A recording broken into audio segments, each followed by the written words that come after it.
You wanna turn me off. You wanna flip the switch. I wanna break the lock. I know what makes you tick. We used to be so young and free. Yeah, baby, don't treat me like a machine. I could still be just what you need. No, baby, don't treat me like a machine. Wanna go to your apartment, take it back to where we started. We'll be everything you wanted, you wanted, you wanted. And I know it could be perfect, and I know it would be worth it. We'll be everything you wanted. You wanted, you wanted.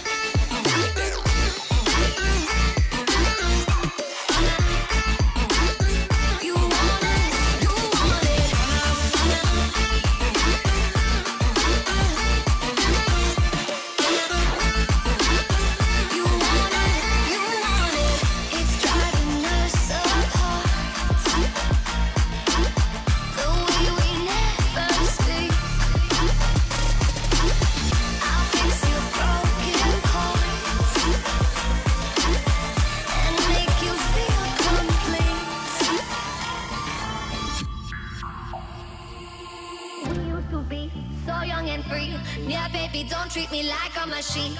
I could still be just what you need. No, baby, don't treat me like a machine. We used to be so young and free. Yeah, baby, don't treat me like a machine. I could still be just what you need. No, baby, don't treat me like a machine.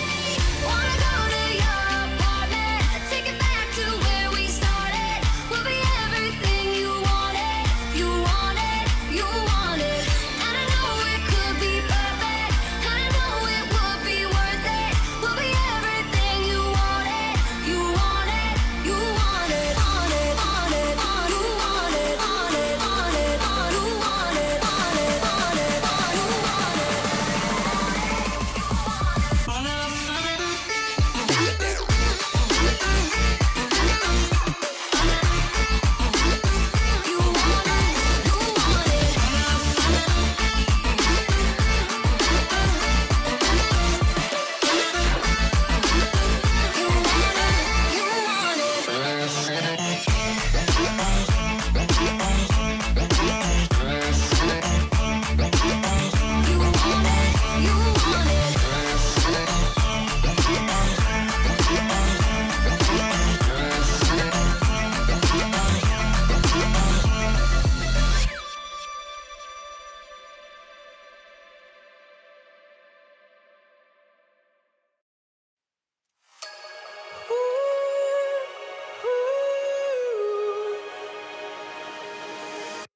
I felt like running through the pouring rain. I felt like letting go of my mind. I felt it coming with no ground to brace. I think I just might be bad for you, drowning by the fact that I don't need a reason to be bad for you. I'm losing my head and I'm mad for you.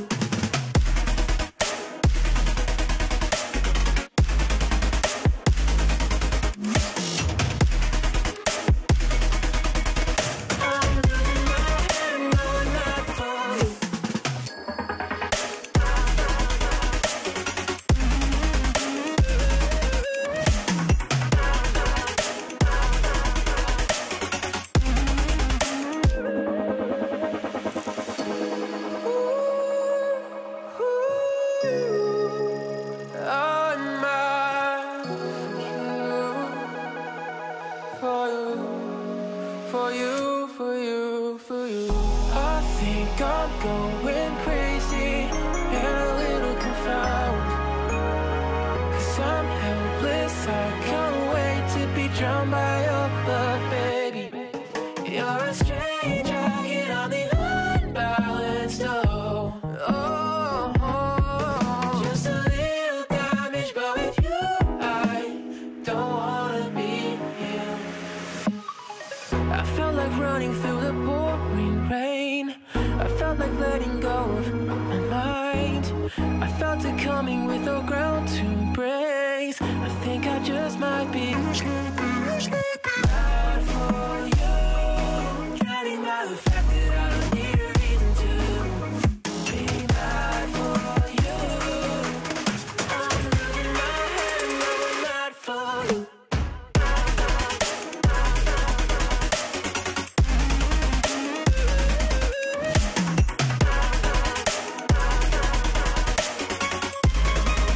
Now I'm mad for you.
you. So much in between, things we've never seen. You're a mirage that my mind can't see through. Are you here with me? One day we can see. And all my life, unbroken ways, but I know that time makes ways. But I know that time makes ways. A real clockwork soldier.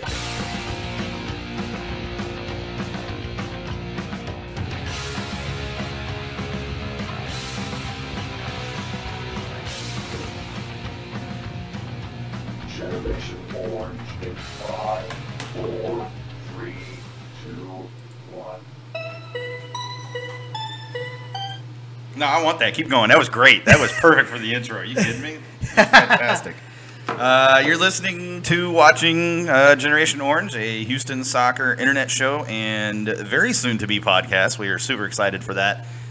We put the call out on Reddit, actually, and Twitter, although Reddit was the only one to reply, asking for some audio production help. And we got a buddy of ours, Osmar, who has offered to assist with audio editing. So we're looking forward to that. We will not have it this week. He's going to do some testing with this week's audio before he kind of gets comfortable. But so we'll have that next week, which, like I said, we are super excited about. Actually, can't even really contain my excitement for that. If you're watching right now, first of all, thank you very much. We appreciate it. Second of all, be sure to like the video, subscribe to the channel so you can get alerts when we go live, and also when Down in the Valley goes live, which is usually every Wednesday at 7 p.m. Central, and will be tomorrow night at 7 p.m. Central. And beyond that, you also help us grow our subscriber base, and we're very close to having enough subscribers to get a custom URL, which is the next level. Would be fantastic. Yes. So. If you've got friends or family, tell them to hit the subscribe button for us too, and let's get us over that, whatever that number is. I don't know what that threshold is, and I don't really care. It's 100. It's 100. So yeah, we want to get up to 100 subscribers. That'd be How's fantastic. the audio, guys? Yeah, let us know if there's any audio issues. So just want to give a couple quick shout outs. So we have Blues Fan, we have Carson, we have Darby, we have Cisco not only in the chat. He is here live in person.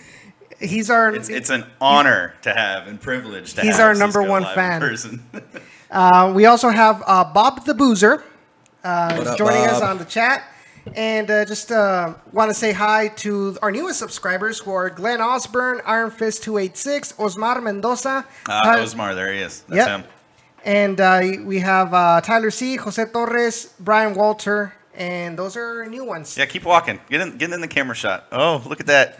There's Cisco. Anybody who's ever wondered who Cisco is, if you've not actually met him, which there are a number of you, that's Cisco. So anytime I talk about Cisco, that's what I'm talking about. And just before we continue, we do have the link on the description. If you guys want to tip us any amount, $1, $3, $5. Hook us up.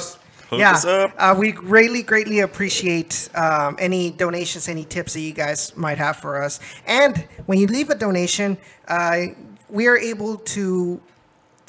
are able to put in a message that we can say live on the show, and it'll display right there on the screen as well. That's right. So, you that go to the Dynamo matches, which should be the majority of you, it's like the name and lights thing, where you can have a little message, name and lights. It's kind of the same thing, where we'll say your message on the air. So, if you want to, use us to, tell your girlfriend or your wife, hey, I love you, and she's watching, then, totally, we are more than happy to do that. If you want to wish somebody a happy birthday, we are happy to do that as well. Just hit that tip link, and we'll be happy to say whatever message you would like us to say, because, we're cool like that. Also, this week, we are opening the phone lines. They are open right now. That number to call this week to vent all of your frustrations, and we really do. We want you to call in with your frustrations, your complaints, your concerns, hot takes. Get as hot as you want. We are ready for the fire tonight.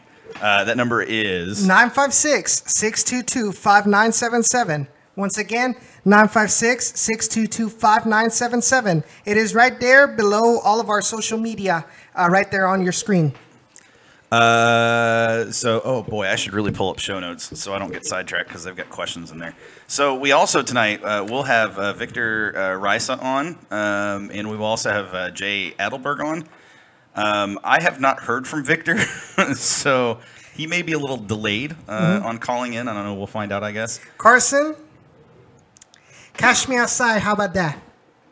Oh, dude, put it away now. Because he says I said I was slapping you guys for tweeting that we are live when we still had to. They still had to wait like 5 minutes. Love you, Carson. So yeah, but the phone lines are open. So Yes. Legit, if you guys want to call in and talk, there's been the reason we're doing this is there's been so much talk on Twitter and Reddit and Facebook and Instagram. I don't know, I haven't been able to keep track of all of them, but everybody's been everybody's got frustrations right now. We get that, and we want to give you guys an opportunity to voice those. We want you guys to have an opportunity to tell us how you feel, tell us what your frustrations are, tell us what you're going through, tell us the emotional roller coaster. Tell us what. And the thing is, if you're going to call, the only thing we ask is if you're going to call, try to call in with some solutions too. It's one thing to call in and just bitch and moan. It's another thing to call in and offer up solutions to try to improve the problem. Constructive criticism. And look, I get it. The number one call we're going to get is, hey, we need better ownership that's willing to spend money. But I'm going to tell you right now, I have counters to those arguments. So be prepared. I'm going to come in with counters. So you better be willing to have an open mind and not just completely shut me down. Because if you shut me down, you're getting knocked off. I'm just saying. So tonight, like I said, we're going to have Victor on at some point. We do have Jay Adelberg. He's scheduled for. The whole point I pulled my phone out for was to find out when he was scheduled. I believe he's scheduled around 7:40. Does that sound right? It says around actually 8:00 something. Okay. At 65. Oh yeah, that's right. 8 o'clock. 8 o'clock to 8:45 ish or Yes. something like that. And then we will potentially, if we get enough phone calls, we are going to go 2 hours tonight, or 3 hours. We're going to go 2 hours for sure. Hashtag make it 3. Hashtag make it 3 tonight. But we need to get calls. It is very difficult for us to sit here and opine for 2 hours straight if nobody calls. We opened the phone lines because the fans wanted a place to vent their frustrations, to call out, in their words, call out Brenner, call out other people. And it looks like we have our first. Well, that might be Victor. No, that's your regular phone, isn't it? Yes, my regular phone. It could still be Victor. We'll find out, I guess. Hello, welcome to Generation Orange. Who's calling? Oh my gosh, this is my Generation Orange debut, and it's definitely false advertising to say 5 minutes before you're live that you're live. Okay. So technically, the stream was live. Let's just clarify. So, what is up, my Canadian brethren? And then I go into the stream, and it's like an emo kid's dream music. I don't know, aside from the point, but no. My main reason for calling outside of soccer is soccer related or adjacent. I will be at the match in Frisco on the 1st. Oh, snap. And then I will be in Houston the 2 days after, so Sunday and Monday. So yeah, Carson. Who's making the trip? To Frisco? Yes. I'm more than likely going. I know I can't go. I've got work stuff. I was already asked, and I just don't think there's anyone who will be able to do it. Yeah, I'm more than likely going to be making the trip over there. Oh boy, well I'll at least see you guys in Houston for sure. For sure, yeah, no, for sure. We'll have to meet up for sure. Maybe over at Pitch 25. Just saying, it's pretty fantastic. Oh man, I actually forgot about that. I didn't need to check that out. Yeah, let me just tell you that Pitch 25 is phenomenal.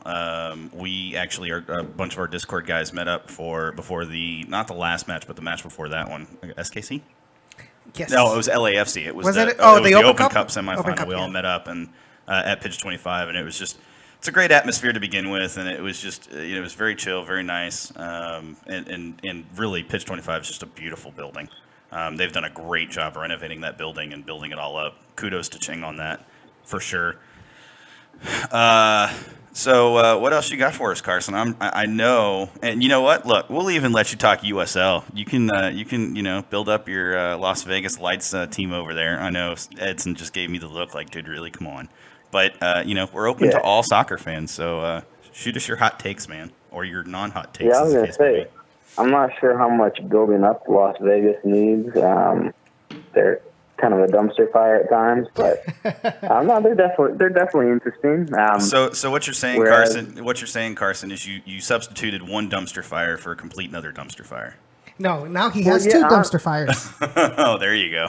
Yeah, I was gonna say with the Toros, even when they're not winning, they're not like last year. I remember me and Edson talking about, there were matches where it was horrible. Like they were losing, 6-0, whatever it was. Yeah. At least when they're losing, they're not losing like horribly, and they're not terrible to watch. But it hasn't been a great year. And also, I was just reminding me, birthday shout out to Kevin Garcia, who I also Dynamo related. I don't like him being made into a scapegoat, so I'd like to say that on the record. I mean, look, if he doesn't want to be a scapegoat, he needs to step his game up and actually play like a professional soccer player in MLS. I'm just saying. Not afraid to go there. Now that I'm live with you guys, I have to ask. So for the Columbus goal, I don't understand how he was the scapegoat for that goal when Machado gets beat by Zardes. You're not wrong. I mean, I can't pin that specific goal on him. So. And that's all I saw on Twitter. They were like, "Oh my gosh, Kevin Garcia gives up another goal." Well, best defender, of course not. But criticize him when he's bad. Don't pin something on him when he's not bad. That's my argument. No, absolutely, and I think some of that just comes from fans they're already inclined not to be a fan of Kevin Garcia at this point, just because of having previous moments where he's been the reason for giving up a goal. And so when he goes out there, fans are essentially, and I could say this because I know people that do this, that go out there. I'm not talking about you specifically, Cisco, but you. That the moment he walks on the pitch, they're like, "Oh crap, not Kevin Garcia," and they're looking for things specifically that he's doing wrong. I'll be honest, that was me last year with Kubo. That's exactly what I would do with Kubo last year, and Cisco will vouch for this.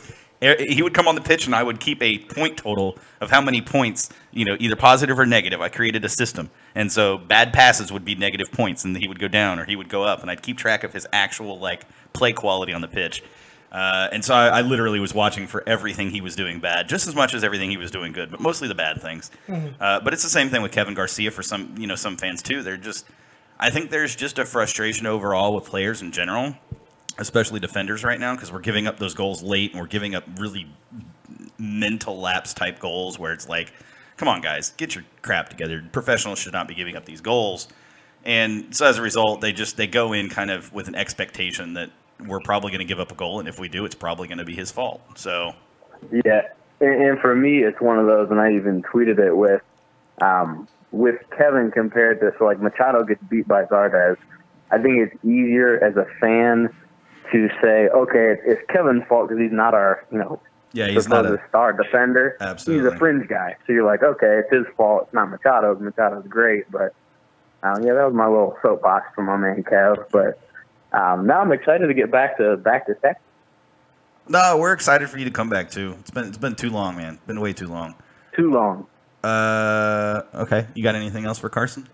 Well, I think my question is pretty much going back with RGVFC. What do you think about Aldo Quintanilla? Do you believe that he's really hitting some sort of slump that we need to be worried about, or you think this will be something that'll pass by really quick?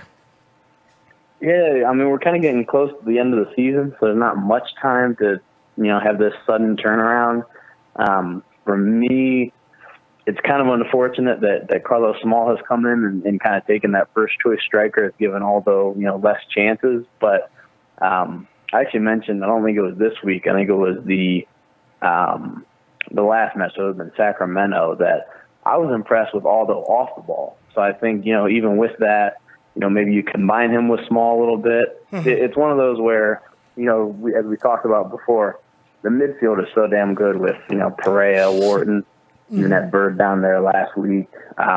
You okay over there? It's just that attack. It's just not and I hate that stupid picture. And every once in a while when I'm talking to Eric, I think of that picture and it just pisses me off. But that picture is the absolute worst. That's great. So the midfield's been great. The defense is usually good, but the attack has just been inconsistent. So I hope, it's kind of a cool story with Aldo making it through the Open tryouts, but not much time to have a grand turnaround here. For sure. So where can are you still riding, Carson? Yeah. Always. Where can they follow you, and where can they find you? They can follow me at Carson A. Merck and find my Bull in its Horns article Wednesday, tomorrow morning on Dynamo Theory. Fantastic. Find me in Houston when I'm down there. Yes, please find him in Houston. If you guys are, we'll work on something on the Discord. So we got to get you in the Discord too. By the way, you need to work on that. I'll send him the link. Yeah, we'll get you in the Discord because that's where it all goes down, folks, in the Dynamo Discord. I'm just saying. With that being said, we're going to cut you loose, Carson. We appreciate you calling in. We appreciate your take, and we're actually going to try to get Victor on the phone. So thanks again, Carson. Good. We appreciate it, man. Yeah. So yeah, do it. Do us and do him a favor, and definitely, follow him on Twitter, Carson A. Merck. Can't talk today. And then also check out Dynamo Theory. Follow Dynamo Theory on Twitter at Dynamo Theory as well. Derek and Carson and Alicia and whoever else is still on there will appreciate that. Harrison's on. No, is Harrison? Harrison's still on there. They got a huge group of authors there. And like I said, we're going to get Victor on the phone. I think we'll go ahead and go to a quick break, maybe a couple of minutes to let Victor call in so we can kind of get set up with him. But you guys are listening to Generation Orange, again, a Houston soccer internet show and podcast. And we air every Tuesday night at 7 p.m. Central. We'll be right back. Yeah, there you go.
Hello. Oh, what's going on?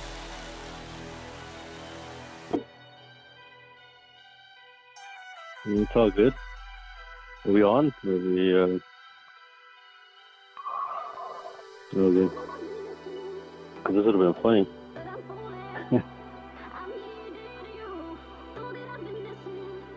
Oh, there you go. I mean, at least we know how to work.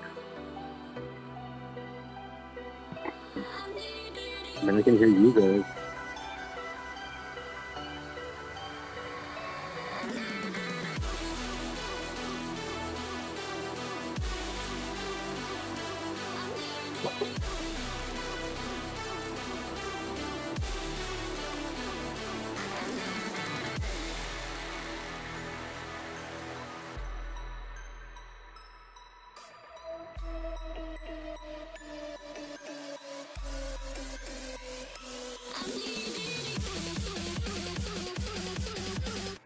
Got to get the show on the road.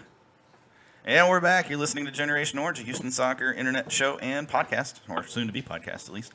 Right now, we actually have none other than Victor Ariza with us on the phone. What's up, Victor? How are you today, sir? Hey guys, pretty good. Thanks for having me. Thankful for the invitation as always. It's I think it's been a while. We try to make sure that we invite the media that actually show up to practice onto our shows because apparently not many of them do. And so we appreciate your dedication and commitment, sir, to showing up to practices. I just thought I'd throw that out there. No, thanks. You found the right one. I'll tell you that much.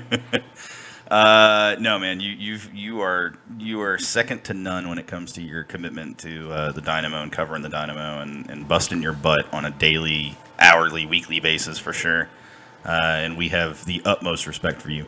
But let's dive right into it. Also, just so people know, actually, before we dive into it, let's dive into it and then yeah, okay. Anyways, so before we dive into it, we're going to give the phone number out again. We are actually going to open up the phone lines while Victor's on the line. So if you guys want to call in and have a question for Victor, feel free to throw it out at him, and he has agreed that he will answer a call if it comes in, and we will take it live. I know you guys in the chat have a couple of things, but we really would recommend and implore you to take the phone and call us live on the show. The number is 956-622-5977. Don't that number is 956-622-5977. So let's dive into the first question for you, Victor. So yesterday, or I don't know if it was yesterday, it might have been 2 days ago at this point, but you posted a picture on Twitter, and you made a fairly clear, not so subtle jab at the Dynamo's lack of current leadership on the pitch. So I have a feeling that for you to get to that point, to post a picture like that, you have to be fairly frustrated with the team and the way that they're playing. So my question is, just how frustrated are you with the team to make such a pointed observation and to thinly veil your jab at them? Well, first of all, it was more of a promo for you guys, trying to create some buzz for the show. We appreciate it. It's not too much a job. Like my job's not to be a fan. It's just covering the team. Of course, just like you guys, want the team to do well because there's nothing more I want, right? To be covering the MLS Cup final and yes, that kind of stuff. So, we from that aspect, it just means more work. But it doesn't seem like it's gonna be like that this year. And I think it's perfect because it all starts and ends there. The leadership all around is what the team is lacking this year, and. We'll start on the field, right? I mean, on the field, the 11 guys, they don't have a leader. I think Juan David Cabezas, other than, what he did, leading by example with his play and, the role he performs as a defensive midfielder and being that connection between the defense and the offense, I mean, it's clear that maybe he's an extension of Wilmer on the field, and maybe that's what's lacking, this time around. And, with him not being there, maybe it doesn't do the same with the guys that are there, with Boniek, with Darwin Seren, but it hurts them because and I think, if I'm not mistaken, and I don't have the quote in front of me from the last game, but I think Cabrera kind of mentioned that in his post-game conference about, for him, it was the first time he said it publicly that it looked like the team had, no idea that it, kind of everybody on their own little island. And, it's a problem that's been going on for the whole year. Now that they don't have guys that can't be leaders, we've seen some of that with Felipe Senderos. We've seen, I think, I didn't also feel I've seen some of it with Darwin Seren, but on the field, they just haven't translated that. There hasn't been the one guy that has kind of raised their hand and said, let me be the guy that's going to lead the way. And pretty early on in the season, when I asked some of these guys, including those two I just mentioned, because there's a lot of mottos that get thrown around, right? I mean, a few years ago was the status quo is not acceptable. Mm-hmm. One of those this year was there's 11 leaders on the field, and to me, 11 leaders on the field means you have no leader. That's fair. So that's part of the problem there. And you can stretch that across several echelons, right, of the organization. I mean, one of the criticisms I think a lot of fans have of the coaching staff right now is that they haven't been able to keep it together. I mean, there was one game, where the head coach gets ejected. Mm-hmm. The remaining coaching staff's not able to manage out the game, and then you end up losing 2 more players. There's a bit of uncertainty there. And then if you look for checks and balances to the coaching staff, which should come from the general manager position, at least when we talk about the sport, right? The sport of football all around the world, Mm-hmm. what a director of football does or what a general manager does in Latin countries, I mean, it's to be that checks and balances with the head coach.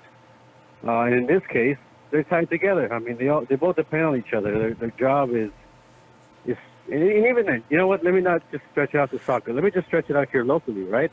Daryl Morey and Jeff Luna over at the Astros. I mean, that's what they're there for, right? That's what is expected. They're supposed to build a team for the head coach and be kind of that checks and balances. And I don't think you have that here in the Dynamo. And then, you expect that to come from the higher up. You're expecting too much. Interesting take, actually. I don't really have a counter to that. That's.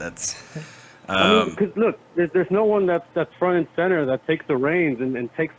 And the part of that again goes back to the accountability. When the going has gotten tough and hasn't gotten tough this year, there's no one person that is. Maybe this last game. I'll give Cabrera that he finally came on his press conference and he said, he shoulders the blame on himself. But I mean, how many games did it take for that to happen? Yeah, more than halfway through the season. Yeah, and it was kind of where Cabrera always said, "Oh, because the rotations and things like that, or mentality, or a mentality little thing," and yet we continue to make the same mistake. And okay, you recognize the mistake, but you don't really do anything with the players so that they can fix it. I mean. I think it was time for like him to mention, this is on me as a coach. I do, to some extent. I wonder if there is a bit of that, just in general, that culture that pervades the entire organization. Because, like Victor, well, right, that's part of the culture of the organization. Yeah, nobody will step up to say I'm the responsible party. When things are going bad, but you better believe they'll be more than happy to be front and center when things are going good. Yeah, or even just to take one for the team. But I think that's a big part of that. Like I said, the going has gotten tough this year. I'm not here to pile on, right? But I do think that there is this, I don't know, maybe fear of like making mistakes, right? When things go wrong, because then.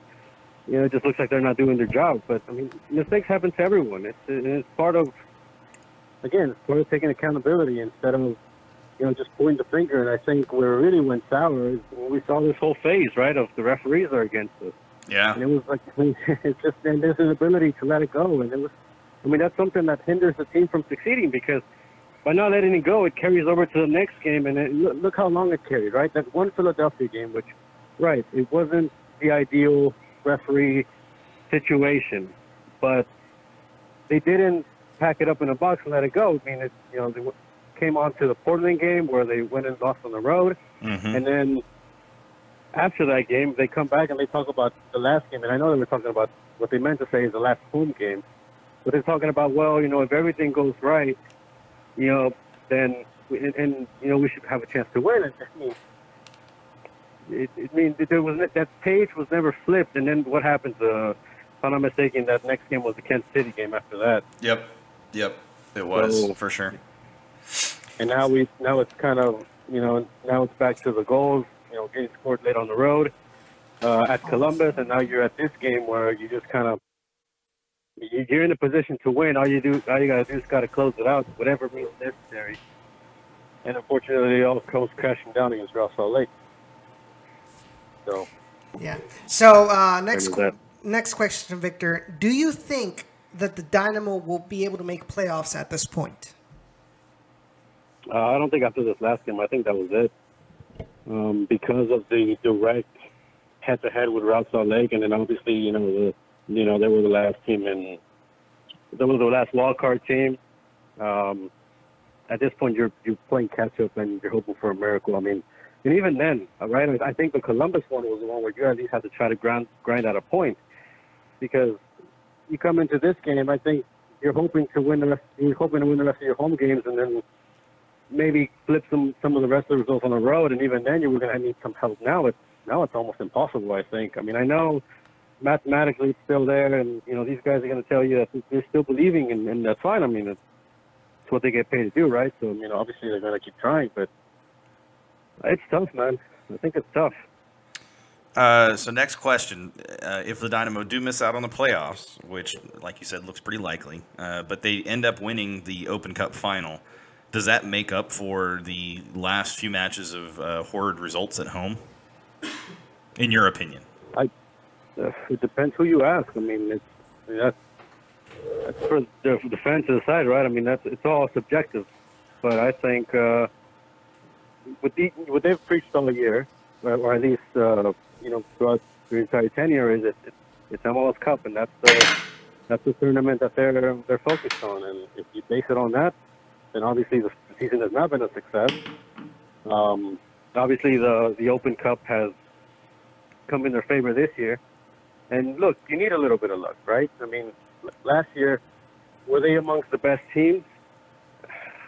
You know, I don't think so. I think throughout the season, no, they weren't. But you got to put yourself in a position to win, right? They put themselves in a position to make the playoffs.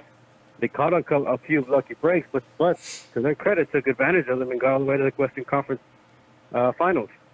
And in this case, that's a little bit of luck there, too, with the Open Cup, because if at any point they had gone a road game, I don't think they'd make the final. Now they have the opportunity to finish the whole thing off and win it at home. And it's a tremendous opportunity, I think, for several reasons. And then obviously it maybe saves the season in some fans' eyes, right? Because at the end of the day, it's hardware, and it still gets you where you want to be as far as what the MLS Cup would have done, which is get you to the CONCACAF Champions League. So, next question. What do the Dynamo need to do in the next month before the U.S. Open Cup final to put themselves back into playoff contention? And please don't give me the tried and true answer of, we'll just win their games. That's not what I'm looking for here. Just so it's clear. Well, I mean, it really is that simple. It's 3 points after 3 points after 3 points. I mean, they basically have to close this thing out and hope something goes their way. But now, how are they going to do that? I think is what you're asking me. It's hard to say because, again, we don't know the status of Juan David. We don't know the status of AJ De La Garza. Are they able to be contributors? I don't know that they are, and I don't think that they are, because if they were, they probably have been playing already. So I think, and again, this is based off of just the stuff I see, which I know it's more than most anyone gets to see the entire year, because it's as much as I get to go out to training, but I'm only limited still to the last 15 minutes, and yeah, I'm also basing it on the fact that the injury information we've gotten all year, it's fuzzy, right? I mean, like I said, I'm only going off a guess, because that's honestly all I can do. I get nothing as far as, and then the injury reports are always maybe like a game behind, which I think is obviously a strategic move by the coach. But so I can't tell you for sure, but the way I've seen them handle the injuries and try to kind of bring him in slow, I don't think they come back in time to try to save this thing. And I think those are two big parts of Wilmer Cabrera's system, especially Juan David Cabezas. I mean, I think he sure as hell was accounting for him to get injured in the first game, and that obviously threw the whole season in shambles, because he was the MVP last season. I think you can only get his MVP of this team, probably the best player on this team, and especially for what he does. And so you're kind of asking him to do something they should have probably done, if I can explain myself. Absolutely. Right? Like you're asking Darwin Turan and Roman Kyoto and Albert Solis and all these guys that have been playing to be the guys to rescue you well, if they could do that, they would have done it by now, right? That's I mean, fair. Yeah. Instead they're going on a 5-game losing streak. So it's hard to tell you. I mean, do they have the ability? I think we've all seen that they do, but do they get it together? It doesn't look likely, but maybe a game against the rivals would be something that could spark something. I mean, we've seen it in this league. All it takes is one team to start getting hot and go on a tear, and that's kind of what kicks it off. But again, they've shot themselves in the foot. They kind of have to go back to, again, being cool-headed, grinding out results, and at the end of the day, leaving with 3 points. So if you think all of a sudden they're going to flip the switch, that's probably the best answer I can give you. I mean, that's totally fair. So if the Dynamo don't make the playoffs, which, again, seems very likely, do you feel or do you think Wilmer Cabrera should be gone at the end of the season? I don't, because I've explained myself on Twitter as well. It's just I don't see that happening at all. It's not going to happen. I could probably just say it that way, because you signed this guy to 3 more years. We know the way the organization handles their financials. There's absolutely no way that they let him go. I mean, I don't think even then that he is a complete problem. I think the problem here is that he's front and center of everything, right? He tries to control everything. I think from what I've lived through, at least what is it now, a year and a half of his tenure. Mm-hmm. And maybe as we're protective, trying to keep things for his team to succeed, with whatever way you may look at it. But that's in a way good and bad, correct? I mean, and when things are going bad, there's no one to kind of, again, be the checks and balances. So, and that's nothing that's particular to him. I'm not targeting him. That's something that goes back as far back as Dominic Kinnear. Yeah. I mean, that was the same problem, and especially kind of blew up in the later years of Dominic Kinnear's tenure, right? It was all his way or the highway. So up until it really, kind of ended in 3 straight seasons of playoffs. Yep. I mean, in that case, I think it was the three weren't all under Kinnear, but I mean, it was pretty bad there till the end, and then I guess it was a mutual party way. He went back to San Jose, but I mean, and it's something even with Owen Coyle, right? I mean, he had his way. Yeah. From what I hear, it was kind of him being very forward with extending Will Bruin and extending Giles Barnes to doubling their salary, and at that point, you didn't have anybody that kind of said, "No, right? We're not going to do this, and if you don't want to stay, then that's fine, and we'll move on." Yeah. Instead, they caved in to Owen Coyle, and they gave those guys the extensions, and then lived to regret it later on. So, again, like I said, I think it's an organizational thing. I don't think it's just particular to him. And I think if you compare it to a team that's playing tonight in the Houston Dynamo, it might have been something similar there, right? At the beginning of Barrett's tenure. Mm-hmm. You brought in an assistant like Eddie Robinson, which I think maybe gets undersold a little bit. The moment that I saw that signing, I immediately thought, well, they could use a guy like this, someone with this kind of attitude, and then somebody to kind of push back a little with Barra, with Barra not having maybe complete control of the club. From what I heard, right? So, and I think you started to see that pushback is healthy. That pushback is not bad at all. It helps the team succeed, and you need other voices in the team as well.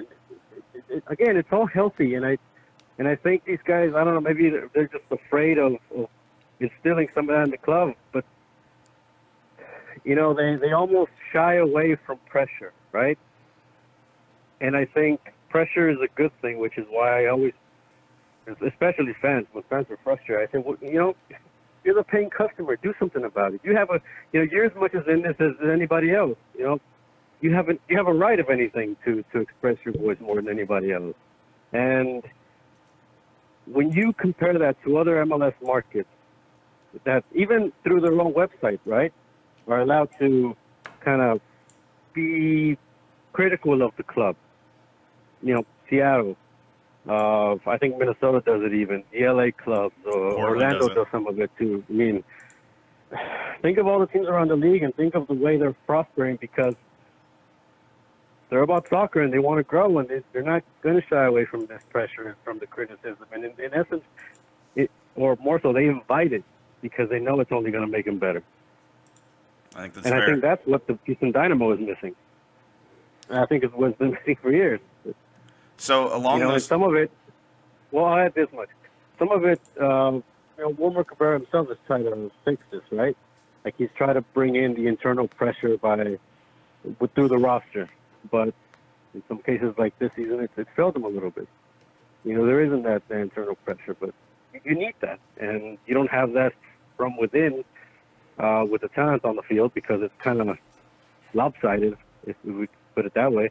And you don't have that internal pressure coming from whoever it may be, whether it be the owner or whether it be the general manager or whether it be the president. Going on with that line, the next question is, do you agree with the fans that insist that they are not going to renew their season tickets for next season as a means to put pressure on Brenner and company? Yeah, I mean, look, I'm not going to tell people how to spend their money. I think, but that's part of it, right? I mean, this is a business, and it's a free economy or whatever the term is. I mean, people have the right to choose whatever they're going to spend their money on, and I think you're starting to see it. Again, I don't see anybody going front and center and trying to rescue the situation, trying to, like, for example, when the referee thing happened, right, after Philadelphia, and people started showing their frustration, and the same thing happened against Sporting Kansas City. I mean, you didn't see anybody coming out front and center and trying to give the fans any hope, right, or any, I don't know, something, saying, listen, we're going to fix this, it's going to be all right, it's, the league's not against us. I mean, instead, it was almost like they were running with it, right? But at that same time, why run with it? I mean, it's almost like you're telling fans, yeah, the league is out to get us. Just spend your money somewhere else. But here's my thing, right? I think, and I know I've seen they finally gone to an economy ticket, a $9 ticket, and I know some fans are mad about that as well because they're saying, well, why am I going to pay my season ticket when I could have just bought tickets for $9? And there's a little bit of outrage for that as well. And I'm sure, again, it always goes to what Jay was talking about last week, right? I mean, well, do you have a responsibility to support your club or not? I think they should be trying, first of all, to create a connection, a better connection with the fans and trying to fix things. And I think that's maybe what's lacking. And when I spoke to Chris Canetti a few months ago, I think it was probably around preseason.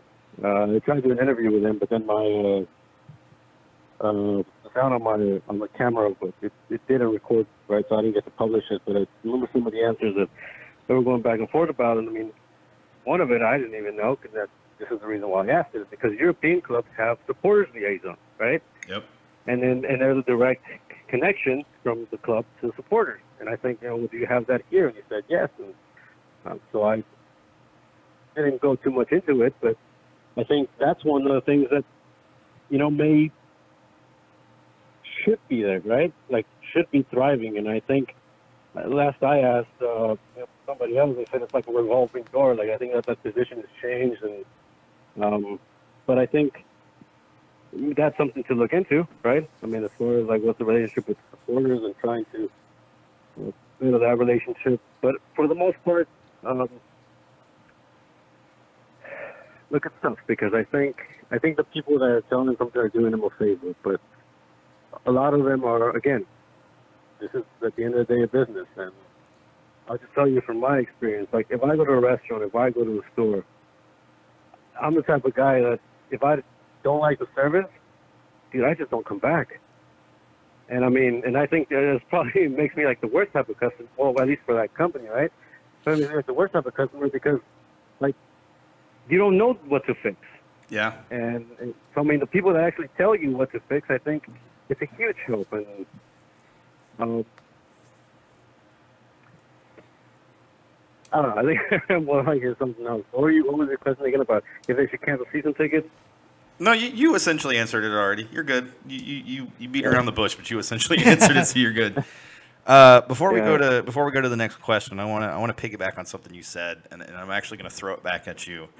So you said there's nobody in the organization that's stepping up that's saying, look, or at least hasn't until this weekend, that, hey, look, the responsibility falls on me, et cetera, et cetera, et cetera. And you brought up, Maury and Luno as being two GMs in the Houston area that accept responsibility, but their responsibility is to be that check and balance for the coach. My question for you tied to that is, if nobody's stepping up and taking responsibility, and if you think it's Maury stepping up and taking responsibility, he's not. I can guarantee you. If you think it's Luno stepping up and taking responsibility right now, he's not. No. What I meant was like that those guys. When we think of their job, on top of like building the team, what do we kind of see them as? Well, I mean, at least I see, at least in the soccer world, you kind of see that, as like a checks and balances of if the coach is not doing the job, that's the guy who's there to call him out, right? I mean, Absolutely. He's the director of the sport. Absolutely. No, and I don't think you have that with Matt Jordan. And I agree. And what I was actually trying to get to is that you made the point. We asked the question, or that should Wilmer Cabrera be gone at the end of the season? And for what it's worth, I don't think that he should. But using your logic, if he's not the one stepping up and saying, look, the responsibility falls on me, we've got to fix it, I'm going to fix it, we'll figure it out. If that's not what he's saying, isn't that a coaching problem? Isn't that a coach problem? Aren't these things that we're seeing on the pitch right now, aren't these coach problems? Aren't these things that are coachable things? With that being said, if those things fall on Cabrera and they haven't changed after 5 months, 4 months, 6 months, whatever, how many ever deep we are into this season, then how can, on the one hand, and I guess I'm about to answer my own question on this, but how can, on the one hand, you say, no, Wilmer shouldn't be fired? The question isn't will he, it's should he. And then on the other hand, you sit there and basically a lot of that blame falls at the foot of Cabrera. Does that make sense? Yeah, I think I think from his perspective, it's fixable. I think, and even then, I think maybe he deserves another year for what you saw him do last year, right? I mean, a year with hopefully no injuries. How about that? Oh, no, absolutely. I don't think, and I agree with you on it. And that's what I was. I mean, that's why I said that, because I do agree. I don't think Wilmer should be gone. I don't think you've seen enough to say he should be gone. I think you didn't see enough to say let's give him a 3-year extension. And I think therein lies the problem, because maybe there was this whole thing in sideways, right? But regardless of the case, I think you give him another year, and that's about all you can do, because that's the situation you're in, anyways. It goes back to my point. If you do think that he should be gone, right? Yeah. You don't have. I mean, unless Gabriel Brenner himself comes out and says you're fired, I don't think you see it happen. That's what I'm saying. I don't. So, and the coaching searches, I don't think have been as diligent as we think. I think Owen Coyle was probably the first guy, the first choice. I think, in this case, you pretty much had it down to Wade Barrett and Wilmer Cabrera, and I think they made the wiser choice because of the way this team has been built, and I think you've seen enough evidence there to show you that there are a lot of positives to this, especially the way that you want to build the team, and with the budget that the team has set. Are there other coaches out there that would be willing to come here? That's the other question, right? Who would you bring in this place? And absolutely. And then that kind of starts bringing in the question, well, whoever you're going to bring, is that guy going to take the next step from what Cabrera has done? Absolutely. So again, because I'm putting all of this into my response when I tell you that I don't think that's the solution. But more than anything, because begins and ends because of the way the budget is set up. Yep. And well, that's what I was going to say, right? Like, you know, even if the Dynamo were to let Wilmer go, why would fans think that they're going to go spend money on a top-tier coach when the only money they've spent have been on players that have already proven themselves in the club system? With the yeah, I mean, that's the case. Right, and you go to it all over again, the same thing. Yeah. I mean, it's last year all over again, which you might have next year anyway. So, again, I would just say, so fans, I would just say, you stick through in the season. I think, and maybe this is what the Dynamo are, right? Because, and again, it all begins and ends because we don't know what the ownership wants or what the president's objectives are or their budget is. Because again, we don't get. All this stuff doesn't get revealed to us. This is all very secretive, right? Absolutely. Yes. The lack of transparency. So it's hard to really kind of give a solution in that sense. I can only go by what I've seen over the years with the way the team operates. I think, I think you kind of notch this to being a bad season, but again, and maybe we should start some other way, right? I think this season, the biggest reason why it's kind of a failure. Not completely, obviously, there's still the Open Cup to play, but it's because there was a lack of preparation from the beginning. There was a lack of preparation going into the season. The team didn't really get any better. And so, in turn, again, that's your general manager's job or your president's job to kind of help you build the team. Yeah, absolutely. So I'm actually going to skip 7 and 8 for the moment, but because I want to hit number 9 because I think it's important. So, we made the jab earlier that you're one of the only, if not the only media person that seems to go out to practices on a regular basis, even though they only give you 15 minutes before and 15 minutes after. I'll tell you the current situation. I was one of 2 reporters in the press conference on Saturday night, and I was the only guy at training yesterday, so I don't know who went today. Might have been, maybe somebody went out there, but that's the situation as it is now. Yeah. So with that being said, I asked this question to Jesus last week, and I want to pose it to you because I think you both as media guys, it's an important question that we as fans want to get answered and also know. What can we do as fans to put pressure put the pressure on the local media, put the pressure on not so much necessarily specifically national media, but put the pressure on local media and on ownership to engage one another, and also to try to get the front office to put pressure on local media to be more engaged in general. Because I feel like in general, our local media are not engaged unless there's something big coming up, such as the Open Cup final. Can I ask you guys a question? Sure. Why should they be?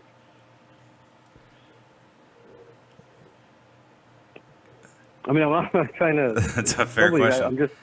I'm saying because that's the way editors probably see it, right? Yeah. Because that's probably where it all begins. Why should we send a reporter out to Dynamo practice? And let me put it to you. Let me now elaborate on the situation, right? I go out there. I don't know. Probably because I'm a lunatic for the sport, just like you guys. I like doing this. This is my hometown team. I want to be out there to give them coverage. I like passing on the information to you guys and kind of being the voice for some of the fans. But dude, I'm out there on my own dime. I'm out there on my own gas money. So and everybody else that goes out there gets paid to go out there. So of course they're going to go wherever, whoever pays them sends them. In which case, let me tell you, right? Like when I go out to training, what the conditions are like. If I want to speak to a player, at least now they're training in the evening. I probably have to go out there like 4 p.m. To try to make it within traffic. I mean, it's not too bad for me because I know my city, right? And I just kind of know where to go. But it's still going to take me an hour to get across town to not get stuck on 288. Just get there at 5 o'clock to talk to the players because player interviews are from 5 to 6. And then from there, you kind of have to wait till around 6:30. That's if Wilmer doesn't have film sessions on Mondays and extends it all the way to 7:30, right? Yes. There's no TV station that's going to wait out there that long. So it kind of begins and ends with the media policy that's in place. It's not easy on the media to cover this team. So if you're going to cover it, you kind of have to be on a specific task, or, you know, that's why maybe they, you know, I would say that's why they probably only come around in the playoffs at the beginning of the season. Yeah. Because it's a time-consuming thing, and especially, let me put in this for TV people, right? I mean, they have a certain deadline. At one time, they got to go back and still edit the video and put it on the nightly news. So they're not gonna, you know, they're not gonna come out there. And everybody else, obviously, considering the fact that you're, you know, in the same town as the Texans and the Astros and Rockets. Rockets, yeah. That other team. Yeah. This was gonna hate you for that. So the other part of that question, though, Victor, and I want it answered because I think it's important. What can we as fans do to encourage and put pressure on the front office to be more accommodating to local media, so that local media do see that there is an opportunity there, you know, to cover things a little bit better than they are, to be more engaged. You know, what can we do in terms of the front office, in terms of applying that pressure? That's really what that question is. It's not specifically on the local media. It goes both ways. That's why I asked it the way I did. Okay, so I think first, to finish off with this one, I think it starts off at the club. They're going to want the coverage first. It begins and ends there. You have to make it easy on media to be able to cover you, right? Yeah. I mean, even so much as last year. Like, for example, you do the show, right? On ESPN Radio, and the partnership they had with CBS Radio last year, I mean, they can't even advertise those. They basically can't even acknowledge us. And then so this year, I think, and they brought in a new guy, David Brady, and I think he's changed some of that. So, for example, that language is in Yankees, and that's why you see like the Glenn Davis commercial up on the video board this season. Yeah. That kind of stuff. And then, so that's part of the media deals that they go into as well. And I think it's again, they don't make it easy in that sense. And in this case, they're not one of the big three. For sure. The media is not going to show up to cover them just because. So they're competing with the rest of the, I call it minor league in towns, but like the college teams. You know, if they wanted a feel-good story or something, they could probably even go high school, right? And those places are way more accessible. If you think about it, of course they want the coverage. And no, I don't mean to disappoint you guys. I know, like, I mentioned some of this last time, you know, when Josh was there, and it's kind of like, well, what's it? I think it all ends and it begins and ends there. You know, they preach, right? They preach that they want mainstream coverage, but the actions show much different. So, but on top of that, you know, and the media stuff does what they can to, as far as have some interviews happen, right? Take people to the studios and those kind of things, and I think fans have to react to those. I think this is where the fan comes in, right? Yeah. You know, distribute that. Here's the other thing, right? And maybe this doesn't get used a lot. Email editors. Email reporters, tweet at them. I would say that's the way fans can kind of reach out. But again, that's only going to work one time, right? Yeah. And then the team has to do their job to extend it so that they keep coming back. Like Jay was saying, right? I mean, if fans have a complaint, say something about it, and they can kind of resolve the issue, whatever. It's like the things they do with the kids to keep people happy and give them a reason to want to come back. And they have to do the same thing with the media. Yeah, absolutely. They're a stakeholder, if you will. You've got to treat them like a stakeholder. You can't treat them as a vendor, if you will. It's a completely different relationship. And the thing is especially with all the stations and towns, you need them more than they need you. Yeah, absolutely. And that's the hard truth. Yeah, and I think that's fair, and that's one of the reasons I wanted to bring it up, because I do feel like the Dynamo, as you said, they make it difficult on media people in general media personnel in general to be able to cover the team on a regular, consistent basis. And if you're not going to be I use the word engaged because I think that's the only way this is going to change. If you're not engaged with your local media, if you don't have somebody on each local media, local news station, at the papers, et cetera, if you don't have somebody that an individual point of contact that you can reach out to, even if it's only when there's a big game coming up, such as U.S. Open Cup Final, the Texas Derby, whatever it may be, but you have to maximize that, which means, with the Texas Derby coming up in U.S. Open Cup Final, you can't operate the same way you've been operating. You have to open up things. You have to give media access. You have to give them opportunities. You have to, you have to do as much legwork. You really have to do more legwork than they do because, like you said, it's a position where the Dynamo don't have the luxury of being in the top team. They're fourth best in the city in terms of the hierarchy at this point. And so if you're fourth best, you have to be operating like you're top. And what I mean by that is you have to have the best customer service in terms of that side of things, in terms of with media. You have to be open, engaged, and honest, and give them stories that they're not going to get anywhere else. Give them something worth writing about. Give them something worth taking back to the TV show, to the news thing. That is the other thing, right? Like, for example, a year ago, there's a sale, right? They sell Cubo Torres. Yeah. Right? Tell me why Corey Repkin's not breaking that and why we have to hear from reporters in Mexico. Absolutely. I mean, it's all, and again, and I think part of this is the organization, and it goes on with the media, it goes on with fans, and it goes on with everywhere else. It's almost like me, right? And there's nothing coming the other way. Yeah. And I think that's a big part of all the problems. But yeah, I mean, I guess maybe fans too. On big games like this, maybe that's when you tweet to your local newscaster or something, and then, ask them, hey, I don't know, cheer on for the team, whatever. Can you show some love? But again, it's not the fans' job to be asking for this. Absolutely, absolutely. Yeah, I think you kind of hit the nail on the head. It begins and ends with the organization, and the other one. That one I had is just, and this is why I always preach, right? Like, use the vehicles that you do have. And when I tell people to call on our show, right, on Talking Matters, I say it because, dude, if you don't call, we're just going to talk Premier League or La Liga or Bundesliga or whatever, right? I mean, or somebody else will call that, they want to talk Cristiano Ronaldo or Lionel Messi. I mean, so you're competing with that market as well, right? Completely.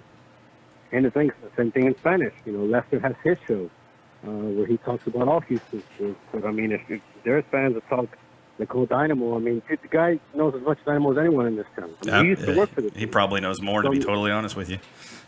And I mean, and especially for example, for all the fans that want an interview with Gabriel Brenner, that's the guy to go ask. And I know some fans have asked, right? Yeah. And he said, he's asked and he's tried, but I mean, if fans show their willingness to want to see that interview, and Lester has something to show for it, right? And say, listen, guys, all these people want me to talk. They want an interview with the owner, and he's gotten it before, and it's totally feasible, and especially because he works with a guy who's friends with the owner. Yeah. And the Channel 45 anchor. Yep. So that's where fans, I think, maybe can go the extra mile and kind of almost ask for that interview. But the other part of it is, again, the guy doesn't want to talk, he's not going to talk. That's fair. Well, Victor, we're going to let you go so we can get Jay on. We appreciate you coming on, man. We really do. We appreciate your insight and your media unbiased opinion. It's always good to get that unbiased opinion from the outside looking in, if you will, or inside looking in. I'm not even sure how to compare that, but to just have that difference of opinion. But we're gonna let you go real quick before we let you go. Can you drop your Twitter handle and then also where they can find your articles? Yeah, it's at Victor Ariza, VICTORARAIZA. I should just point somewhere last name. Right now I'm writing for a website called SportsMap, just like it sounds. And then anything else I have, I'll share it on Twitter. Perfect. So follow me on there if any questions. I mean, just Yes, it is. Excellent. Well, we appreciate you coming on, and we will talk to you again, I'm sure, very, very soon. All right, guys. I'll talk to you later. Have a good one, Victor. Bye. So we're actually going to go to break for just a couple minutes, and when we come back, we hopefully will have Jay on. All right, we'll be back in a little bit.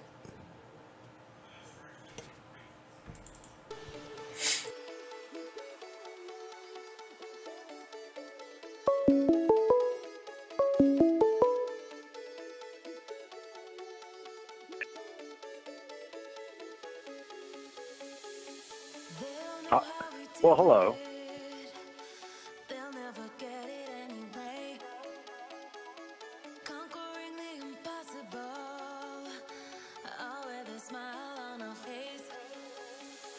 Mm-hmm.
Maybe I'll be a better target.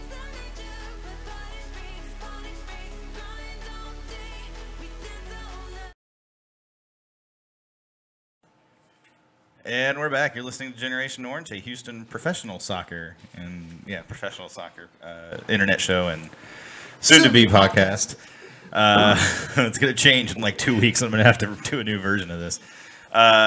So we are joined right now by none other than Jay Adelberg for the second week in a row, mind you. Huge credit to you, Jay, for jumping on 2 weeks in a row. First of all, how are you, Jay? I'm good. I had a very long day. I just got home, came back from the sports park, and was down there for a little bit with some of the academy families, and now I'm here with you guys. I'm happy to be here for the second week in a row. Excellent. We are extremely pleased that you were able to join us this week. I reached out because there was so much discussion that I really feel like you have such an interesting viewpoint on. And so let's just dive right into it. Also, as a side note, we are still taking phone calls. So if you want to call in, if you have something to say to Jay or ask Jay, que lo diga ahora o que calle para siempre. And just so it's clear, he has agreed to this. It's not like we're putting him on the spot. He has agreed to calls coming in. I have, and I should say as a disclaimer that I am happy to state that my opinions on any matters. I've talked about all the things we're going to talk about extensively, so I've thought about all the different viewpoints. If I agree with a viewpoint, I'll maybe perhaps state that, or you can ask if I present a viewpoint if that's what I agree with. but that I am not an official spokesperson of the Houston Dynamo. Just a guy that works there who Absolutely. loves the organization from with all of my heart and soul, and am happy to discuss it frankly with anyone that wishes to participate in that. Absolutely. No, we appreciate that. And yeah, the views expressed herein do not represent the views of the Houston Dynamo and or of any of its staff. They represent the views of Sean, Edson, and occasionally Jay, and only those three names, and callers that call in, of course, as well. So with that said, let's dive into it. So first of all, that was a great wrestling picture, by the way. I want to know the name of your character, Jay. Oh, well. What was your persona? So I actually started as a manager, and wow. So I had to stick with that name because my manager character basically transitioned to being an in-ring wrestler. So I managed a tag team. My name was Jason Bennett, and eventually we started wrestling. I trained the whole time that we were, traveling around the indie circuit in Southern California. And then after a year and a half as a manager, I finally was ready for some real in-ring work. And even as a manager, because I was training the whole time, if you are an outside character who can get involved and take some bumps and get tossed around, you're much more valuable to the show than if you're just eye candy or just a mouthpiece. So, absolutely. And then we started doing some 6-man tags as a trio, and then eventually I branched out and did some things on my own. But I kept the name because everyone already knew me. Absolutely, yeah. You had built your persona up over that last year and a half, more than a year. So yeah, you can't ditch that at that point. I did wrestle my first couple of matches under a mask, because that way the crowd did not know me. Absolutely. Because essentially, you got to go out there and get treated like a jabroni your first couple of times. So Totally. I didn't want to blow my year and a half's worth of work on my gimmick just to get tossed around like a rag doll out there first couple times. Totally. All right, so I had to ask Jay. That was not planned. That was not in our questions. I thought of it and I immediately had to ask. So we could fill a whole podcast just on wrestling. So maybe for another time. Maybe for sure. Maybe that's an off-season podcast. I don't know. But that picture, if anybody has not seen it yet, you need to see this picture. It's incredible. So the first question for you, Jay. It's not a question. It's more of a statement. Yeah, and that is, please remind all of our viewers, because we have a lot of new people this week, remind our viewers what the Circle of Suck is. So the Circle of Suck is the endless cycle which some teams can find themselves on, in which there are three primary elements that perpetuate the suck. And really, the circle kind of it starts and ends with the support of its fan base. So before we talk about the Circle of Suck, take a look at the Circle of Excellence. So the Circle of Excellence that we discussed last week would be, in my opinion, begrudgingly, I have to give it to the Portland Timbers. And they enjoy an unbelievable fan base and support for reasons that are both through hard work on the organization and demographics and some luck. And therefore, the ownership is very sensitive to conducive to being responsive to the fan base, and wants to make sure that they are investing properly and putting a winning team on there. And thus, players who are potentially game-changing players want to come there because there is a rabid fan base and an ownership that cares about making them happy. That fan base, because their devotion to the team is going to, it basically happens whether the team is in first or last. And we've seen it because the Timbers have certainly had a few rough starts over the last few years and spent some time in the basement of the Western Division. And it didn't stop their games from all being completely sold out and from their fan base from being just as rabid as it always was. And that's what the Circle of Excellence looks like. So the Circle of Suck, and I think that really the Circle of Suck was something that I came up with because I've noticed over the last few years that as the tides of fortune and misfortune ebb and flow for the team, that one of the most common things that I hear or see online, and I'll be the first to say, listen, I understand that most people who comment online who have negative comments, that is not really a great representation of the majority of people. People online are going to say things that are outrageous and over the top because they can do so, generally under a condition of anonymity or a sense of bravado because they're very rarely held to task over the things that they say. But nonetheless, that doesn't make some of their criticisms any less potent or, on the nail on the head, basically. So the idea is I'm not going to buy my tickets or go to the game because the product is bad, because the team is bad. And I heard Victor say earlier something about, look, if a restaurant is not good or the service is not good, I'm not going to go back there. And I fully understand that, but I don't agree with the analogy because I know very few people who are as passionate about Denny's or Olive Garden as they are about their local professional sports team. I don't know, man. I love my Olive Garden. You give me those breadsticks, dude. It's on like Donkey Kong. I'm just kidding. Listen, that's on you for not knowing what good Italian food tastes like. But and honestly, I don't mean to disparage people who like Olive Garden. If you do, but by all means, knock yourself out and clog your arteries. I set you up for that. I set you up, and you knocked that one out of the park. That was fantastic. The second hour of Generation Orange is brought to you by Olive Garden. Yeah, right. So this idea is that I'm not going to support the team because they're disappointing, because they're not good, and I think I mentioned this last time around. So I first really became an MLS consumer living in Los Angeles, where I was a Los Angeles Galaxy season ticket holder for 5 seasons. I'm sorry. Including watching them beat the Houston Dynamo 2 years in a row for the MLS Cup. Yeah, rub it in, why don't you? Then I spent 3 years as a Chicago Fire season ticket holder when I worked for the Red Stars, where for the duration of those 3 years, except for a brief glimmer of hope when Mike McGee first got to town, they were basically perennial basement dwellers. So I understand what it's like to spend my money on a winner, and I understand what it's like to spend my money on a loser. All right? So I feel confident that I can speak about these things because I've been there. I've been the consumer. And the idea that you would stop supporting the team because they're bad or they're rough, to me, is the antithesis of everything that would make any sense in the world. We touched a little bit last week on the idea that when you stop spending your money on the team, you're no longer a customer, and therefore why should the team listen to you? So that's one thing, And the second part is there anyone out there that doesn't think that the team plays better when the house is full? Look, I hold the Galaxy game this year as a perfect example. We had a sold out house, and Memo Rodriguez comes through in stoppage time. It was the opposite of everything we're used to.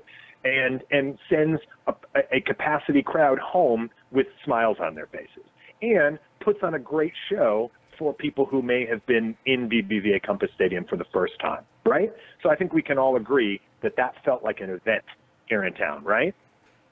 Yes. Let me play devil's advocate for you for a second, though. Please, feel free. So the reason, and let's be honest, the reason why people showed up is because of Zlatan. Because they wanted a chance to see Zlatan, and a good portion of those people that were there were there to see Zlatan, and there was no doubt because I think I saw jerseys I had not seen in that stadium ever. Absolutely, and my opinion as an employee of the club was that was a huge opportunity for us to put on an impressive show for a lot of people who were probably there for the first time, Absolutely. And potentially win them over to the idea that the Dynamo is worth going to see. And I think in that regard, especially where the players are concerned, they delivered 100% on that. Okay, so the question I was going to ask you, though, and again, playing devil's advocate doesn't mean I feel this way. I'm playing the heel now. You get to play the face. I'm playing the heel this time. Oh, I hate being a face. Sorry, you'll get over it. So here's the deal, though, right? So we saw the impact of a big money player, of a big name. We saw it. It was a sold-out stadium. You saw, as a result of a sold-out stadium, you saw the impact that it had on the players and the play on the field. So sucking the circle of excellence into consideration, as you have said before, it's not just on the fans. There is also, some pressure that needs to be placed upon the other two, points of that circle, if you will. So, Absolutely. So the question, though, is, and it's not a question for me, it's more a question for our fans, or people that I know want to ask this question.